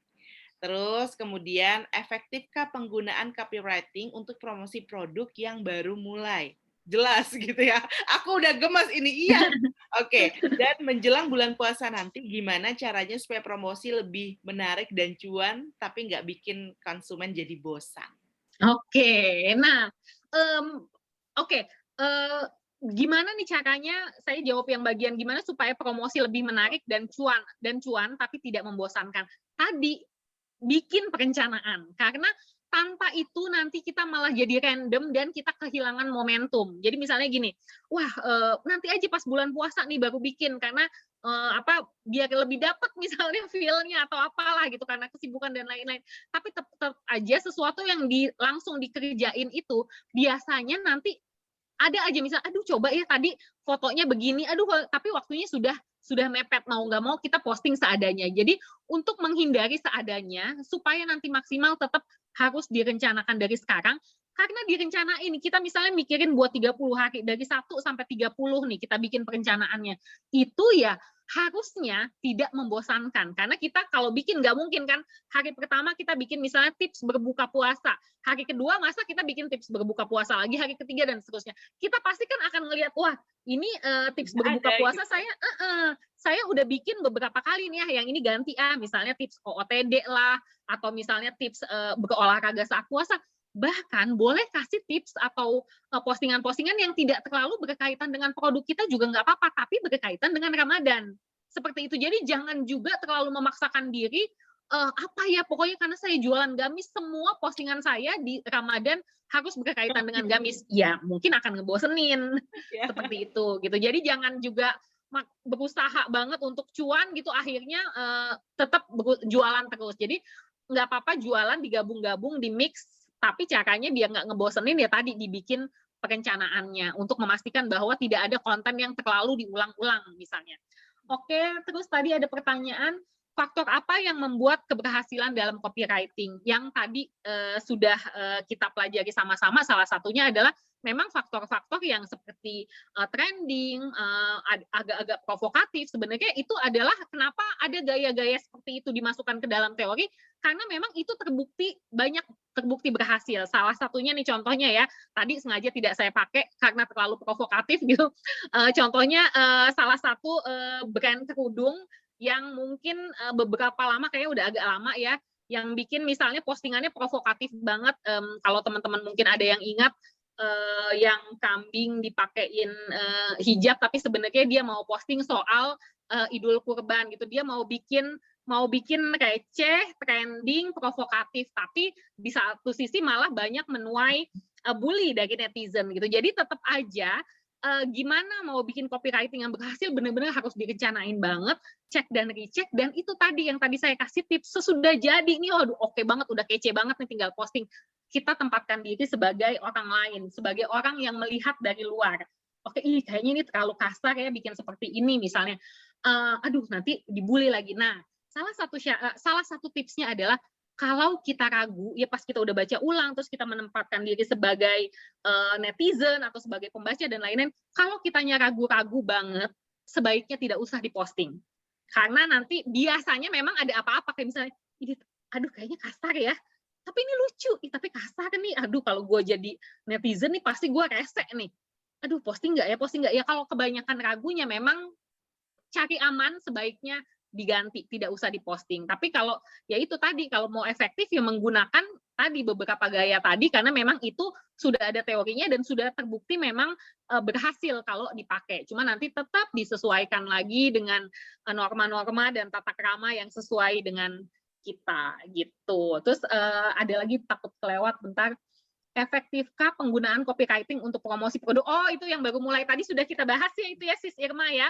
Efektif banget karena memang ya gimana kita mau cari perhatian karena produk kita baru, apalagi karena produk kita baru berarti kan kita baru nih di dunia digital juga baru, ya memang harus kuat banget di copywriting dan storytelling sehingga kita bisa berkompetisi dengan produk sejenis dan kompetitor lainnya.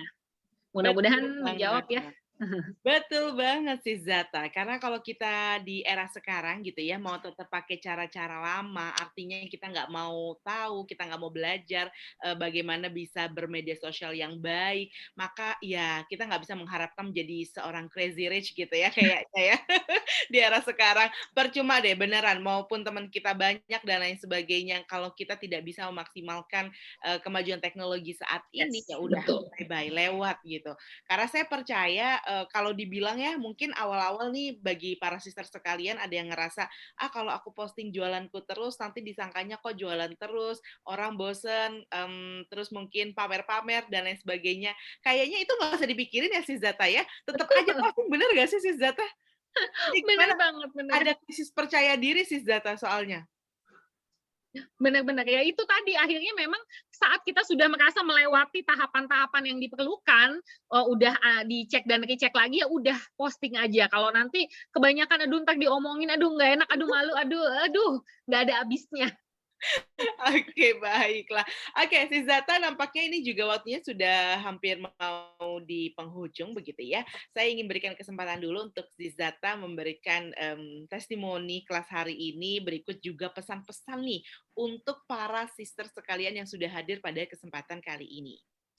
Oke, ya seperti biasa saya selalu merasa bangga, merasa sangat berharga dan berguna kalau diminta oleh Sisternet untuk berbagi dengan sister semuanya. Karena biasanya kalau saya berbagi seperti sekarang itu saya nggak hanya merasa ngasih ke orang lain, karena saya mendapatkan banyak ilmu juga kayak tadi misalnya Sis Ida dan teman-teman lainnya, sisters lainnya nanya ke saya, itu benar-benar masukan banget buat saya, insight buat saya, dan saya merasa tambah ilmu, tambah kaya dan lain-lain. Jadi kalau di kelas-kelasnya Sisternet, di webinar pintarnya Sisternet, saya selalu merasa merasa seneng banget gitu jadi perempuan yang memang dikasih dikasih kesempatan untuk belajar, dikasih kesempatan untuk berkembang. Jadi seperti biasa saya senang banget gitu kalau berbagi dengan sisters dan berada di acaranya Sisternet di webinar pintar.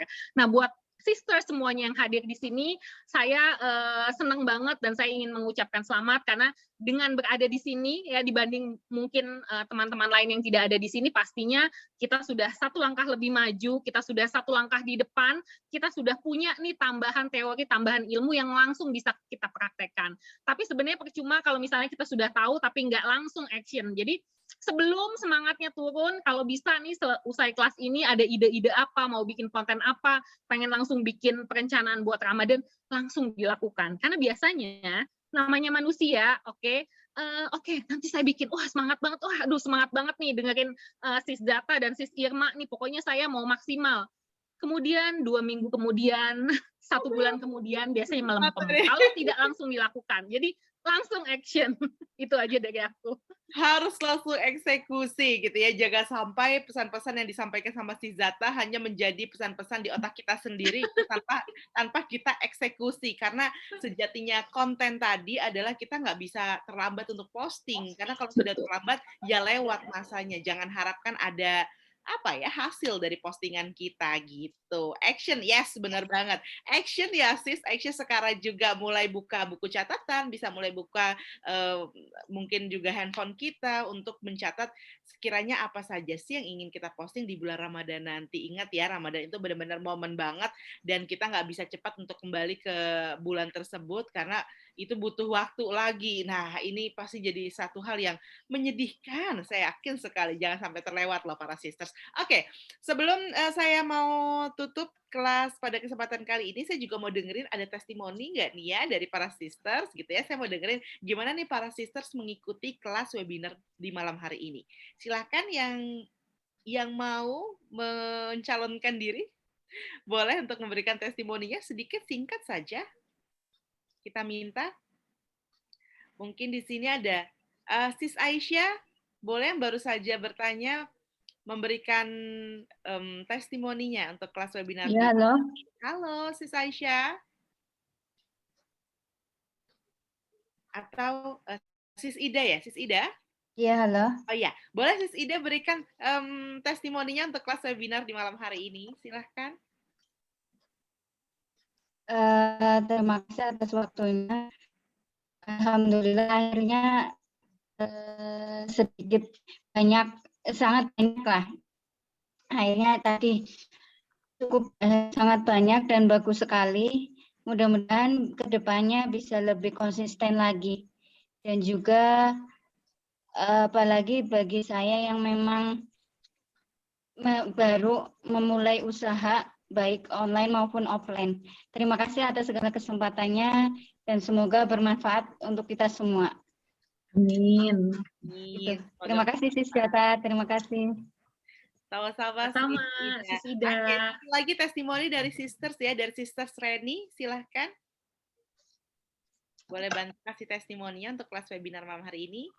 Waduh, terima kasih untuk kesempatannya, Sister.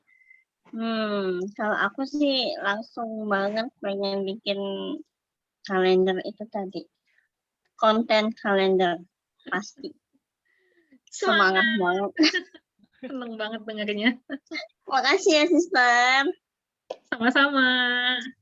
Baik, terima kasih banyak. Alhamdulillah ya, ini banyak banget yang akhirnya sekarang jadi tergugah dan jadi semangat untuk bikin kalender perencanaan, apalagi mengingat bulan Ramadan yang sebentar lagi akan datang, bulan kemenangan yang insya Allah juga menjadi berkah untuk kita semuanya, untuk para pebisnis sukses, calon pebisnis sukses di masa yang akan datang. Baik, sebelum kita tutup kelas di kesempatan kali ini, boleh kita foto bersama terlebih dahulu untuk para sisters, boleh dinyalakan, dibuka videonya, silahkan. Mungkin akan ada 2 kali ya. Baik. Untuk yang pertama boleh dibuka dulu kameranya, kita foto bareng dulu. Oke, dalam hitungan 1, 2, 3. Yang kedua, 1, 2, 3. Oke, baik, luar biasa sekali. Terima kasih para sister semuanya sudah bergabung pada kesempatan kali ini. Semoga kita bisa berjumpa lagi di lain kesempatan. Terima kasih banyak untuk si Zata. Semoga sukses selalu dan bisa berjumpa juga di lain kesempatan insya Allah. Tentunya saya juga berharap semua para sister semuanya bisa sukses, bisnisnya bisa maju, bisa berkembang terus. Yang pasti jangan pernah patah semangat, apalagi menyerah sebelum berjuang habis-habisan ya. Jangan sampaikan berjuang 1 hari itu sudah benar-benar berjuang, tapi katakanlah itu ketika kita sudah berhasil bahwa kita pernah berjuang. Sukses selalu untuk semuanya, dan saya ingatkan juga untuk jangan lupa download aplikasi Sisternet untuk mendapatkan tips-tips dan juga berbagai kelas gratis yang akan sangat membantu para perempuan Indonesia menjadi lebih maju lagi, dan yang pastinya perempuan Indonesia akan jadi lebih baik. Sampai jumpa lagi dan assalamualaikum warahmatullahi wabarakatuh. Sampai Waalaikumsalam. jumpa. Bye.